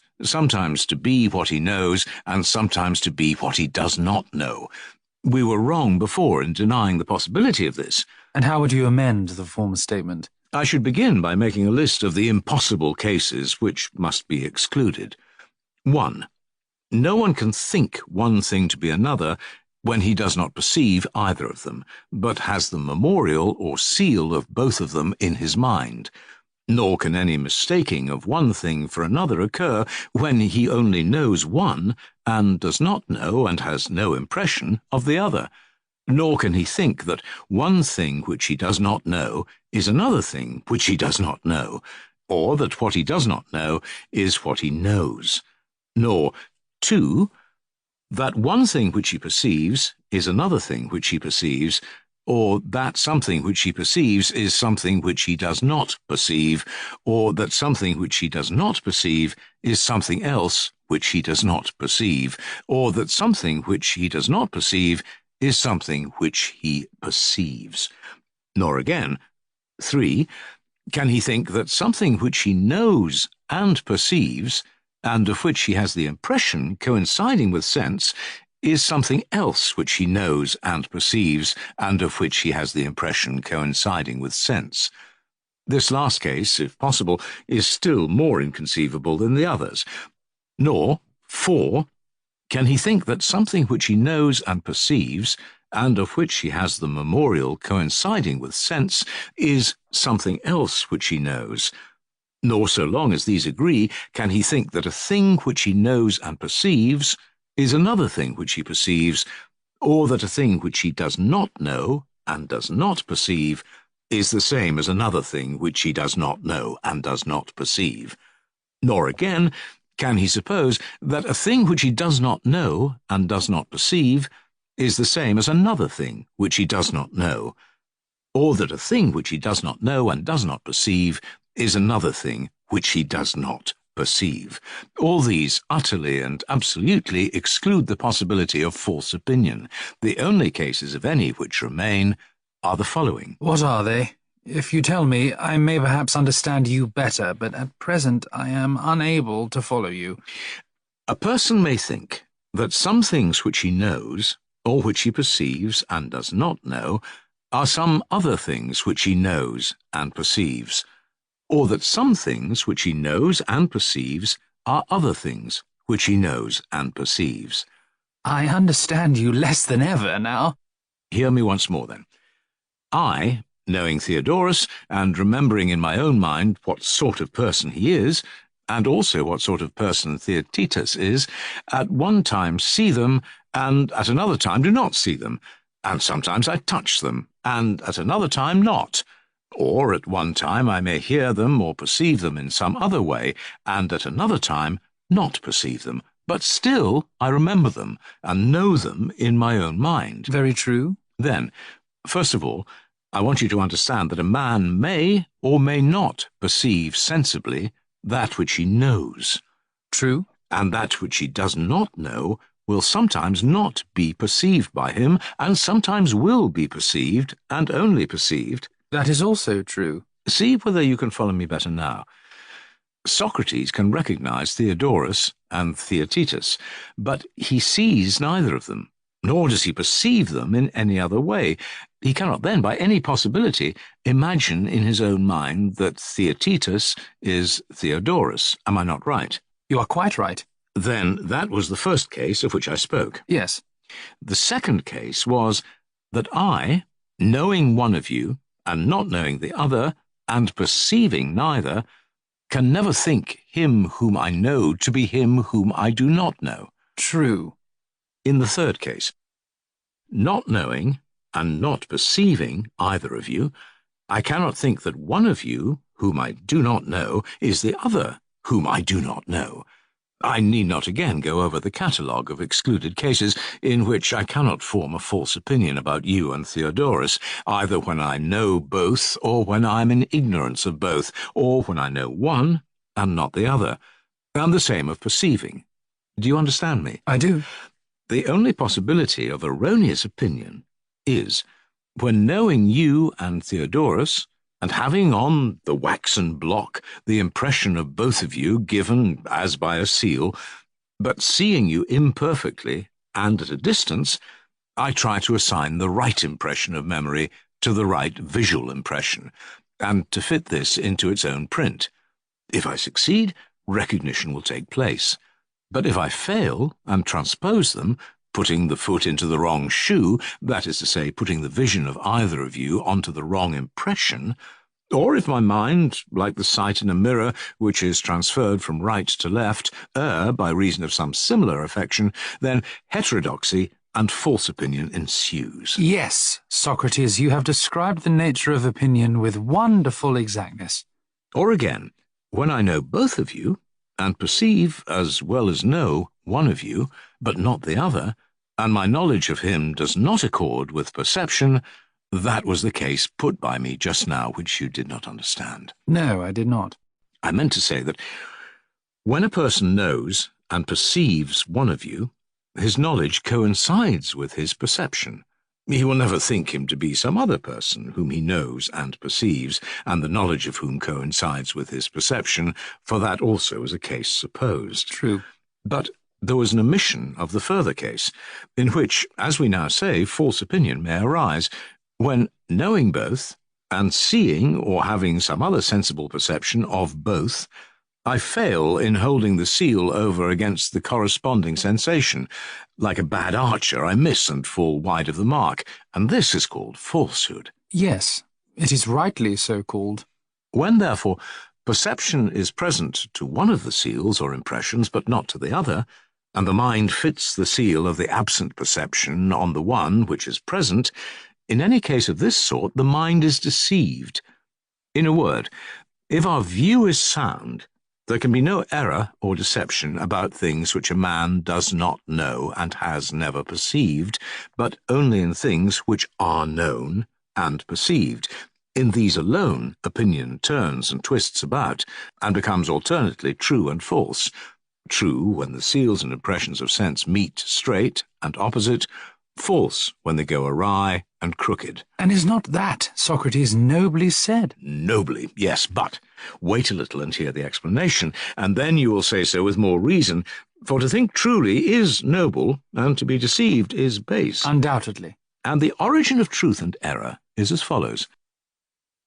When the wax in the soul of anyone is deep and abundant and smooth and perfectly tempered, then the impressions which pass through the senses and sink into the heart of the soul, as Homer says in a parable, meaning to indicate the likeness of the soul to wax, these, I say, being pure and clear, and having a sufficient depth of wax, are also lasting.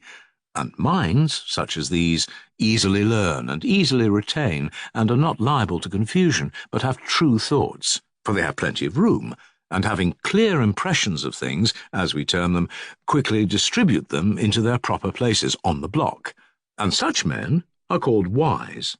Do you agree? Entirely. But when the heart of anyone is shaggy, a quality which the all-wise poet commends, or muddy and of impure wax, or very soft or very hard, then there is a corresponding defect in the mind.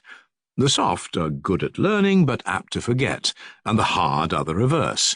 The shaggy and rugged and gritty, or those who have an admixture of earth or dung in their composition, have the impressions indistinct, as also the hard, for there is no depth in them, and the soft, too, are indistinct, for their impressions are easily confused and effaced.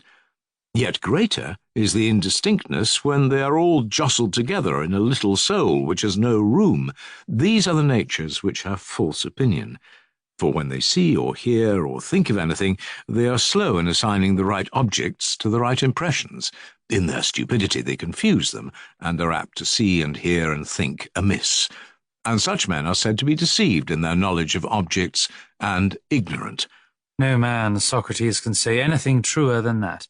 Then now we may admit the existence of false opinion in us. Certainly. And of true opinion also? Yes. We have at length satisfactorily proved beyond a doubt there are these two sorts of opinion. Undoubtedly. Alas, Theaetetus, what a tiresome creature is a man who is fond of talking. What makes you say so? Because I am disheartened at my own stupidity and tiresome garrulity. For what other term will describe the habit of a man who is always arguing on all sides of a question, whose dullness cannot be convinced, and who will never leave off? But what puts you out of heart? I am not only out of heart, but in positive despair, for I do not know what to answer if anyone were to ask me, "Oh, Socrates, have you indeed discovered that false opinion arises neither in the comparison of perceptions with one another, nor yet in thought, but in union of thought and perception?" Yes, I shall say, with the complacence of one who thinks that he has made a noble discovery. I see no reason why we should be ashamed of our demonstrations, Socrates. He will say, "You mean to argue that the man whom we only think of and do not see cannot be confused with a horse which we do not see or touch, but only think of and do not perceive." That I believe to be my meaning, I shall reply. Quite right. Well, then, he will say, according to that argument, the number 11, which is only thought, can never be mistaken for 12, which is only thought. How would you answer him? I should say that a mistake may very likely arise between the 11 or 12 which are seen or handled, but that no similar mistake can arise between the 11 and 12 which are in the mind. Well, but do you think that no one ever put before his own mind 5 and 7? I do not mean 5 or 7 men or horses, but 5 or 7 in the abstract, which, as we say, are recorded on the waxen block, and in which false opinion is held to be impossible. Did no man ever ask himself how many these numbers make when added together, and answer that they are 11, while another thinks that they are 12?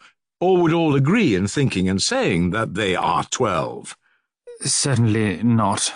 Many would think that they are 11, and in the higher numbers the chance of error is greater still, for I assume you to be speaking of numbers in general. Exactly, and I want you to consider whether this does not imply that the 12 in the waxen block are supposed to be 11. Yes, that seems to be the case. Then do we not come back to the old difficulty? For he who makes such a mistake does think one thing which he knows to be another thing which he knows. But this, as we said, was impossible, and afforded an irresistible proof of the non-existence of false opinion, because otherwise the same person would inevitably know and not know the same thing at the same time. Most true. Then false opinion cannot be explained as a confusion of thought and sense. For in that case, we could not have been mistaken about pure conceptions of thought, and thus we are obliged to say either that false opinion does not exist, or that a man may not know that which he knows. Which alternative do you prefer? It is hard to determine, Socrates. And yet the argument will scarcely admit of both. But as we are at our wits' end, suppose that we do a shameless thing. What is it? Let us attempt to explain the verb to know. And why should that be shameless? You seem not to be aware that the whole of our discussion from the very beginning has been a search after knowledge, of which we are assumed not to know the nature. Nay, but I'm well aware. And is it not shameless, when we do not know what knowledge is, to be explaining the verb to know?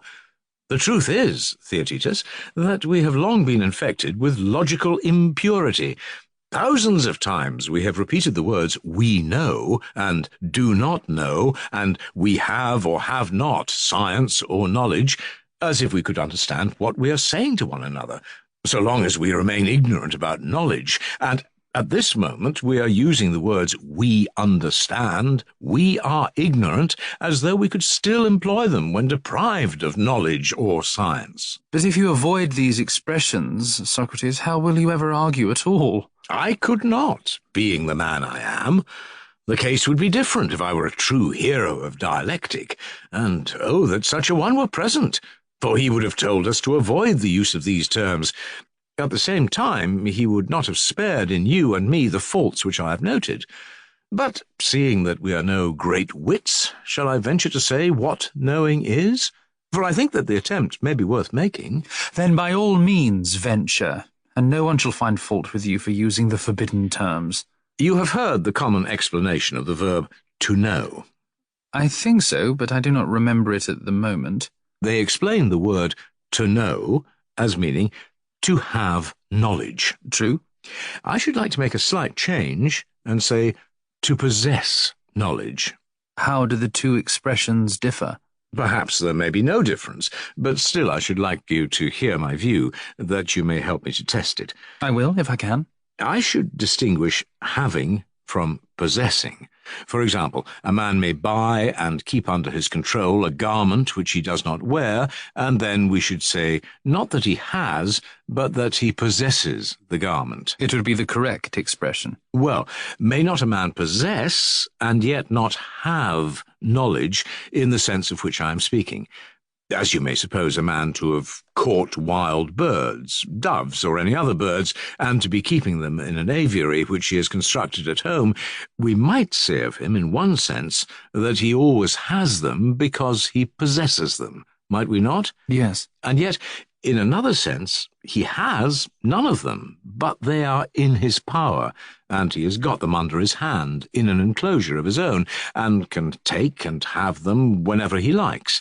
He can catch any which he likes and let the bird go again, and he may do so as often as he pleases. True.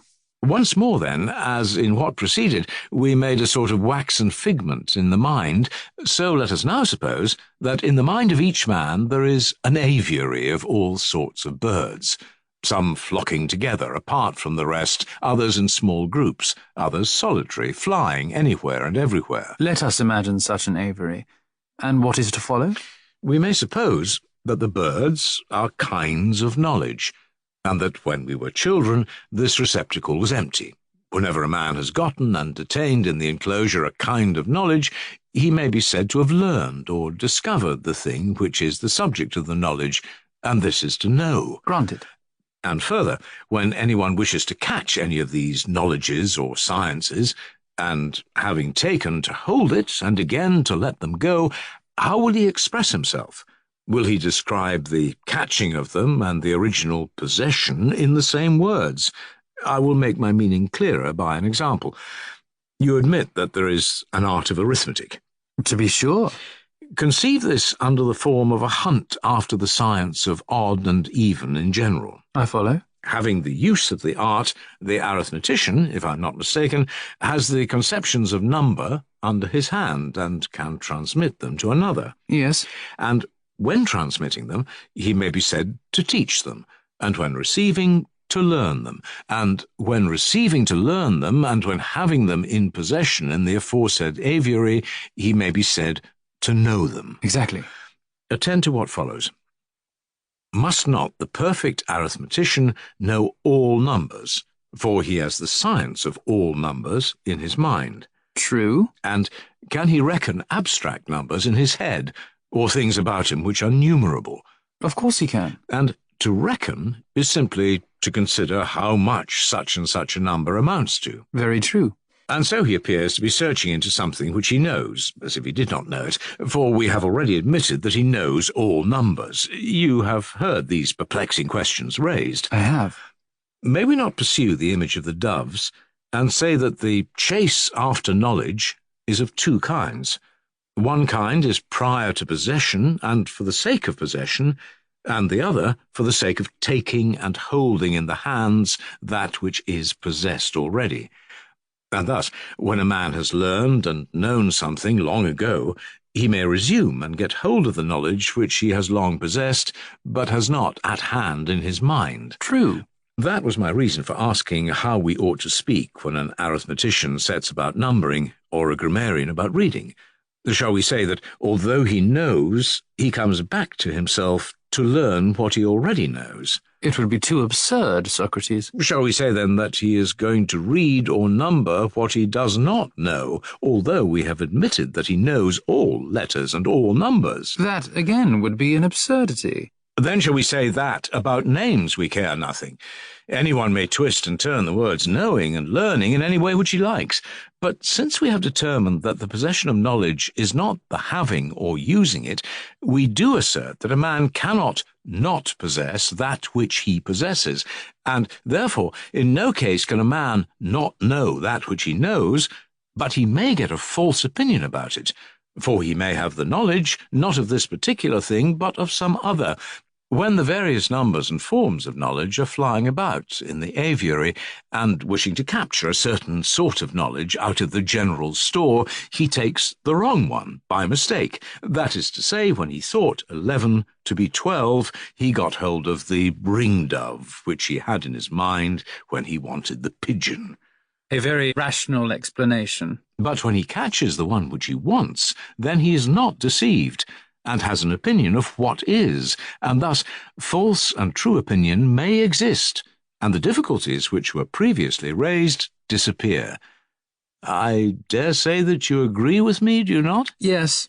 And so we are rid of the difficulty of a man's not knowing what he knows, for we are not driven to the inference that he does not possess what he possesses, whether he be or be not deceived. And yet, I fear that a greater difficulty is looking in at the window. What is it?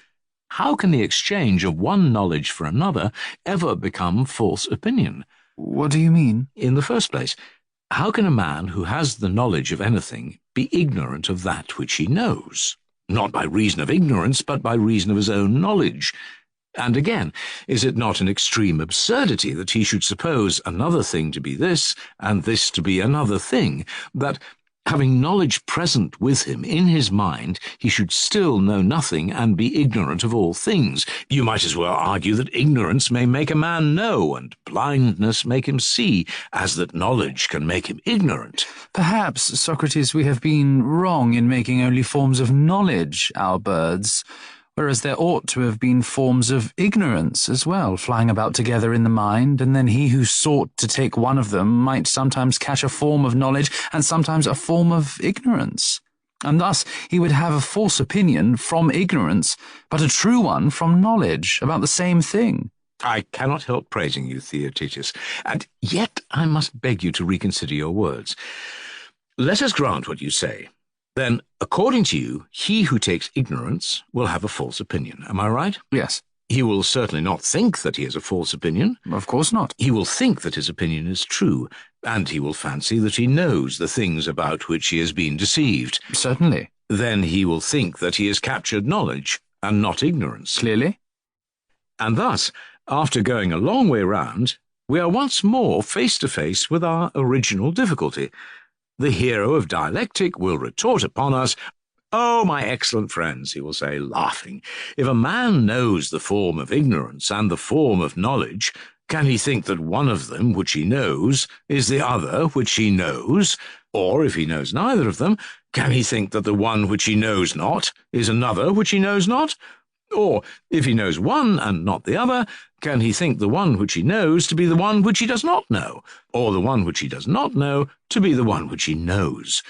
Or will you tell me that there are other forms of knowledge which distinguish the right and wrong birds, and which the owner keeps in some other aviaries, or graven on waxen blocks according to your foolish images, and which he may be said to know while he possesses them, even though he have them not at hand in his mind?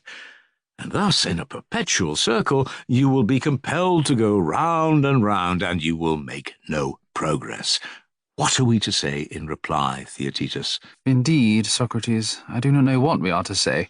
Are not his reproaches just? And does not the argument truly show that we are wrong in seeking for false opinion until we know what knowledge is?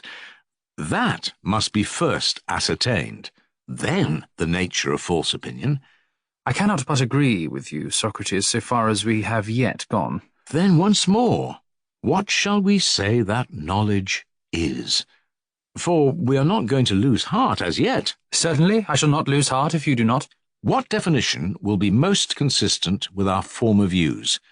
I cannot think of any but our old one, Socrates. What was it? Knowledge was said by us to be true opinion, and true opinion is surely unerring, and the results which follow from it are all noble and good. He who led the way into the river, Theaetetus, said, "The experiment will show," and perhaps if we go forward in the search, we may stumble upon the thing which we are looking for, but if we stay where we are, nothing will come to light. Very true. Let us go forward and try. The trail soon comes to an end, for a whole profession is against us. How is that, and what profession do you mean? The profession of the great wise ones, who are called orators and lawyers, for these persuade men by their art and make them think whatever they like, but they do not teach them. Do you imagine that there are any teachers in the world so clever as to be able to convince others of the truth about acts of robbery or violence of which they were not eyewitnesses, while a little water is flowing in the clepsydra? Certainly not. They can only persuade them. And would you not say that persuading them is making them have an opinion? To be sure. When, therefore, judges are justly persuaded about matters which you can know only by seeing them, and not in any other way, and when, thus judging of them from report, they attain a true opinion about them, they judge without knowledge, and yet are rightly persuaded, if they have judged well. Certainly. And yet, O my friend, if true opinion in law courts and knowledge are the same, the perfect judge could not have judged rightly without knowledge, and therefore I must infer that they are not the same. That is a distinction, Socrates, which I have heard made by someone else, but I had forgotten it.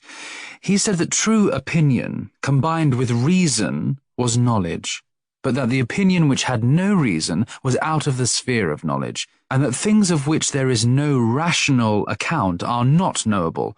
Such was the singular expression which he used, and that things which have a reason or explanation are knowable. Excellent. But then, how did he distinguish between things which are and are not knowable? I wish that you would repeat to me what he said, and then I shall know whether you and I have heard the same tale. I do not know whether I can recall it, but if another person would tell me, I think that I could follow him. Let me give you then a dream in return for a dream. Methought that I too had a dream, and I heard in my dream that the primeval letters or elements out of which you and I and all other things are compounded have no reason or explanation.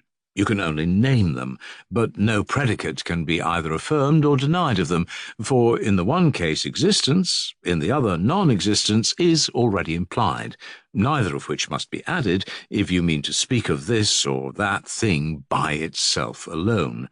It should not be called itself, or that, or each, or alone, or this, or the like, for these go about everywhere and are applied to all things, but are distinct from them.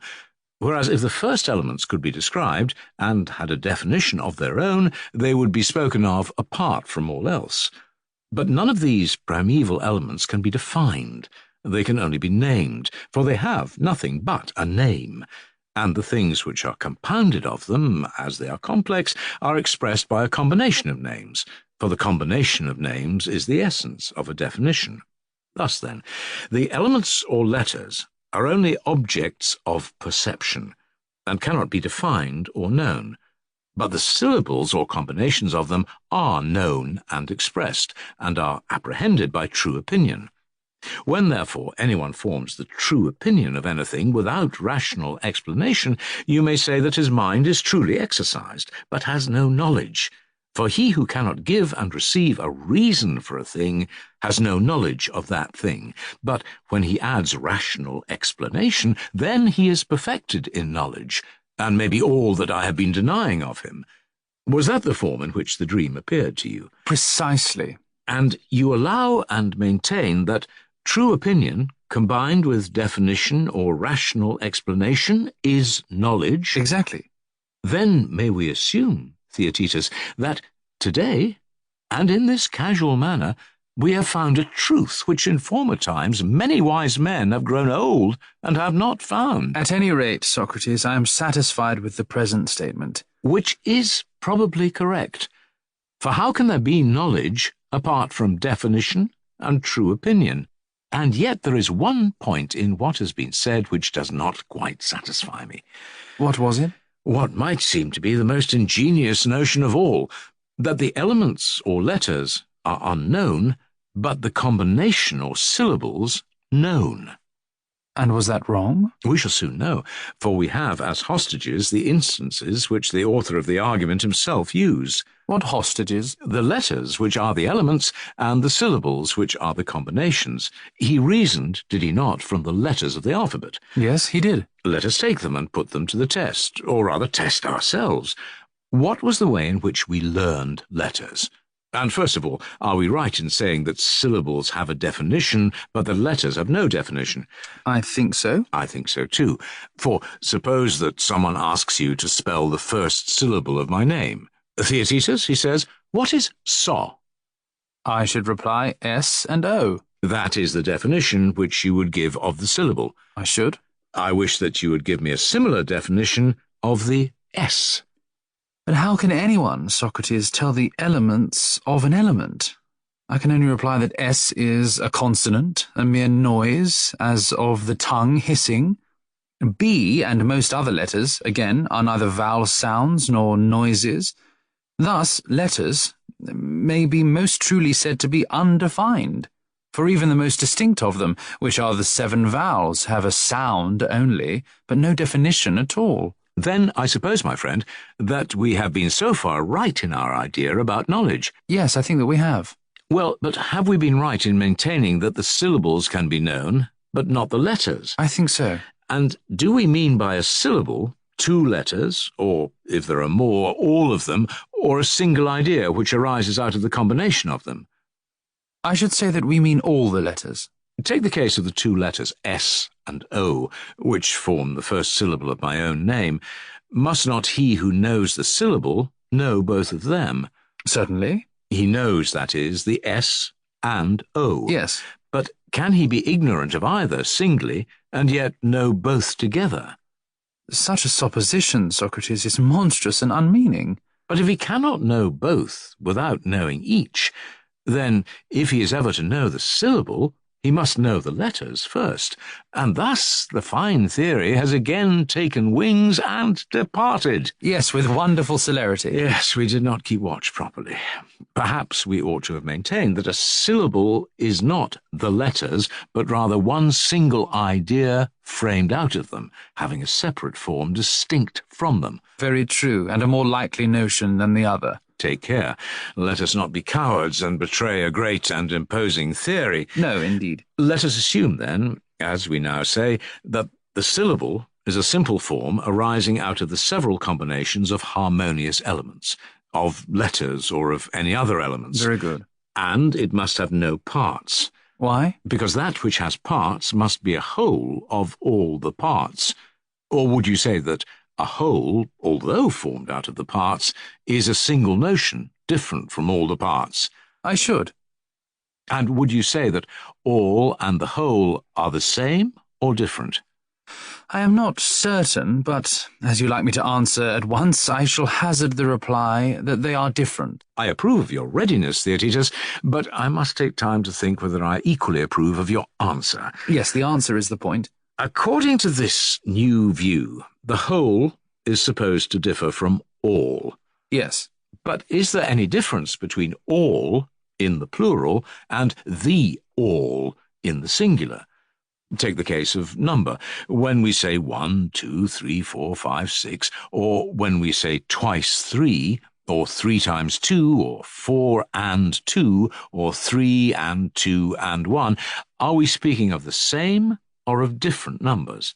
Of the same. That is, of 6. Yes. And in each form of expression, we spoke of all the 6. True. Again, in speaking of all, in the plural, is there not one thing which we express? Of course there is. And that is 6. Yes. Then, in predicating the word all of things measured by number, we predicate at the same time a singular and a plural. Clearly we do. Again, the number of the acre and the acre are the same, are they not? Yes. And the number of the stadium, in like manner, is the stadium. Yes. And the army is the number of the army, and in all similar cases, the entire number of anything is the entire thing. True. And the number of each is the parts of each. Exactly. Then, as many things as have parts are made up of parts. Clearly. But all the parts are admitted to be the all if the entire number is the all. True. Then the whole is not made up of parts, for it would be the all if consisting of all the parts. That is the inference. But is a part of anything but the whole? Yes, of the all. You make a valiant defence, Theaetetus, and yet is not the all that of which nothing is wanting? Certainly. And is not a whole likewise that from which nothing is absent? But that from which nothing is absent is neither a whole nor all, if, wanting in anything, both equally lose their entirety of nature. I now think that there is no difference between a whole and all. But were we not saying that when a thing has parts, all the parts will be a whole and all? Certainly. Then, as I was saying before, must not the alternative be that either the syllable is not the letters, and then the letters are not parts of the syllable, or that the syllable will be the same as the letters, and will therefore be equally known from them? You are right. And in order to avoid this, we suppose it to be different from them. Yes. But if letters are not parts of syllables, can you tell me of any other parts of syllables which are not letters? No, indeed, Socrates, for if I admit the existence of parts in a syllable, it would be ridiculous in me to give up letters and seek for other parts. Quite true, Theaetetus. And therefore, according to our present view, a syllable must surely be some indivisible form. True. But do you remember, my friend, that only a little while ago we admitted and approved the statement that of the first elements out of which all things are compounded, there could be no definition, because each of them, when taken by itself, is uncompounded, nor can one rightly attribute to them the words being or this, because they are alien and inappropriate words, and for this reason the letters or elements were indefinable and unknown. I remember. And is not this also the reason why they are simple and indivisible? I can see no other. No other reason can be given. Then is not the syllable in the same case as the letters or elements, if it has no parts and is one form? To be sure. If, then, a syllable is a whole and has many parts or letters, the letters as well as the syllable must be intelligible and expressible, since all the parts are acknowledged to be the same as the whole. True.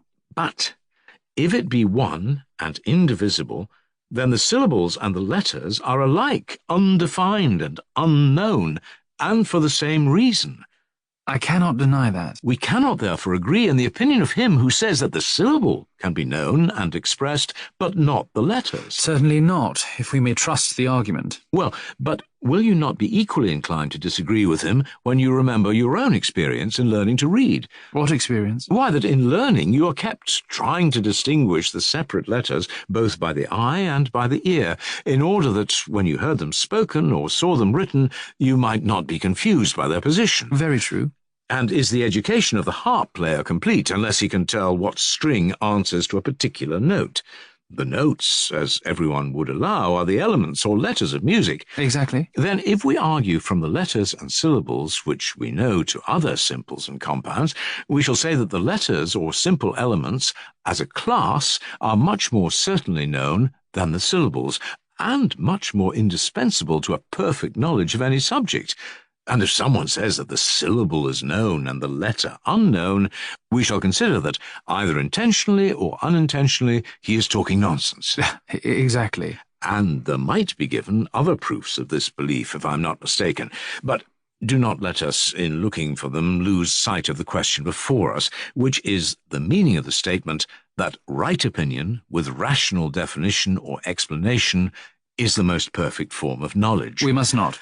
Well, and what is the meaning of the term explanation? I think that we have a choice of three meanings. What are they? In the first place, the meaning may be manifesting one's thought by the voice with verbs and nouns, imaging an opinion in the stream which flows from the lips, as in a mirror or water. Does not explanation appear to be of this nature? Certainly. He who so manifests his thought is said to explain himself. And everyone who is not born deaf or dumb is able sooner or later to manifest what he thinks of anything. And if so, all those who have a right opinion about anything will also have right explanation. nor will right opinion be anywhere found to exist apart from knowledge. True. Let us not therefore hastily charge him who gave this account of knowledge with uttering an unmeaning word, for perhaps he only intended to say that when a person was asked what was the nature of anything, he should be able to answer his questioner by giving the elements of the thing. As, for example, Socrates? As, for example, when Hesiod says that a wagon is made up of 100 planks. Now, neither you nor I could describe all of them individually, but if anyone asked what is a wagon, we should be content to answer that a wagon consists of wheels, axle, body, rims, yoke. Certainly. And our opponent will probably laugh at us, just as he would if we professed to be grammarians and to give a grammatical account of the name of Theaetetus, and yet only tell the syllables and not the letters of your name. That would be true opinion and not knowledge. For knowledge, as has been already remarked, is not attained until, combined with true opinion, there is an enumeration of the elements out of which anything is composed. Yes. In the same general way, we might also have true opinion about a wagon, but he who can describe its essence by an enumeration of 100 planks adds rational explanation to true opinion, and instead of opinion has art and knowledge of the nature of a wagon, in that he attains to the whole through the elements. And do you not agree in that view, Socrates? If you do, my friend.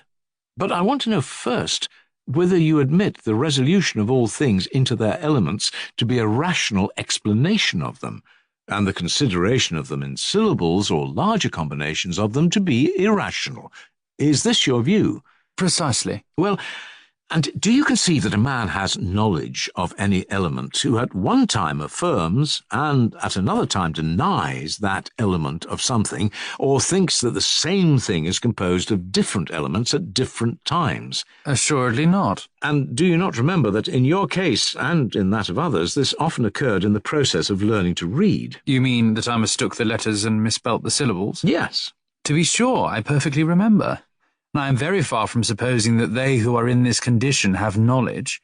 When a person at the time of learning writes the name of Theaetetus and thinks he ought to write, and does write, th and e, but again, meaning to write the name of Theodorus, thinks that he ought to write, and does write, t and e, can we suppose that he knows the first syllables of your two names? We have already admitted that such a one has not yet attained knowledge. And in like manner he may enumerate, without knowing them, the second and third and fourth syllables of your name. He may. And in that case, when he knows the order of the letters and can write them out correctly, he has right opinion. Clearly. But although we admit that he has right opinion, he will still be without knowledge. Yes. And yet he will have explanation, as well as right opinion, for he knew the order of the letters when he wrote, and this we admit to be explanation. True. Then, my friend, there is such a thing as right opinion united with definition or explanation,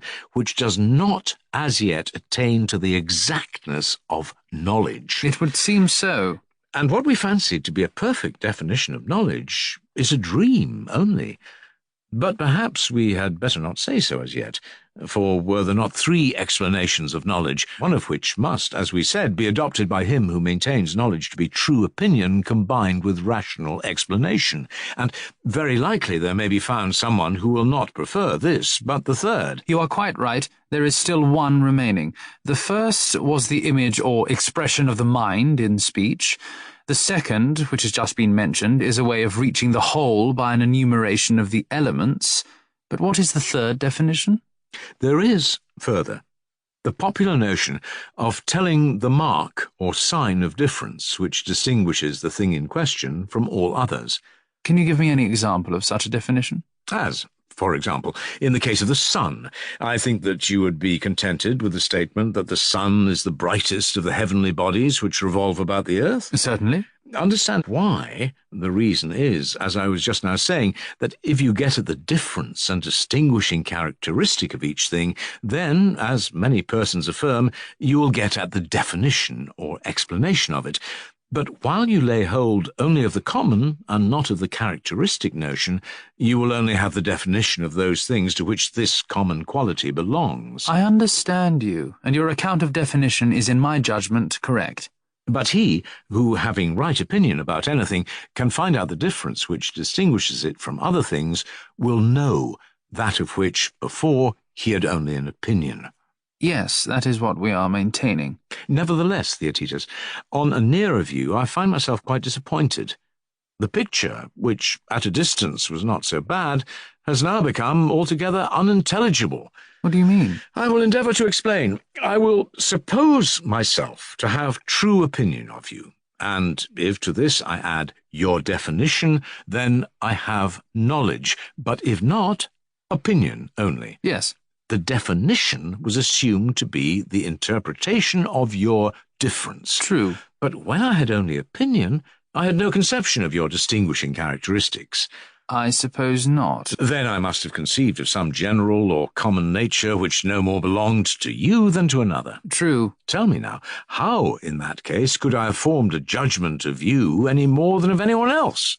Suppose that I imagined Theaetetus to be a man who has nose, eyes, and mouth, and every other member complete. How would that enable me to distinguish Theaetetus from Theodorus, or from some outer barbarian? How could it? Or if I had further conceived of you, not only as having nose and eyes, but as having a snub nose and prominent eyes, should I have any more notion of you than of myself and others who resemble me? Certainly not. Surely I can have no conception of Theaetetus until your snub-nosedness has left an impression on my mind different from the snub-nosedness of all others whom I have ever seen, and until your other peculiarities of a like distinctness. And so, when I meet you tomorrow, the right opinion will be recalled. Most true. Then right opinion implies the perception of differences. Clearly. What then shall we say of adding reason or explanation to right opinion? If the meaning is that we should form an opinion of the way in which something differs from another thing, the proposal is ridiculous. How so? We are supposed to acquire a right opinion of the differences which distinguish one thing from another when we have already a right opinion of them, and so we go round and round.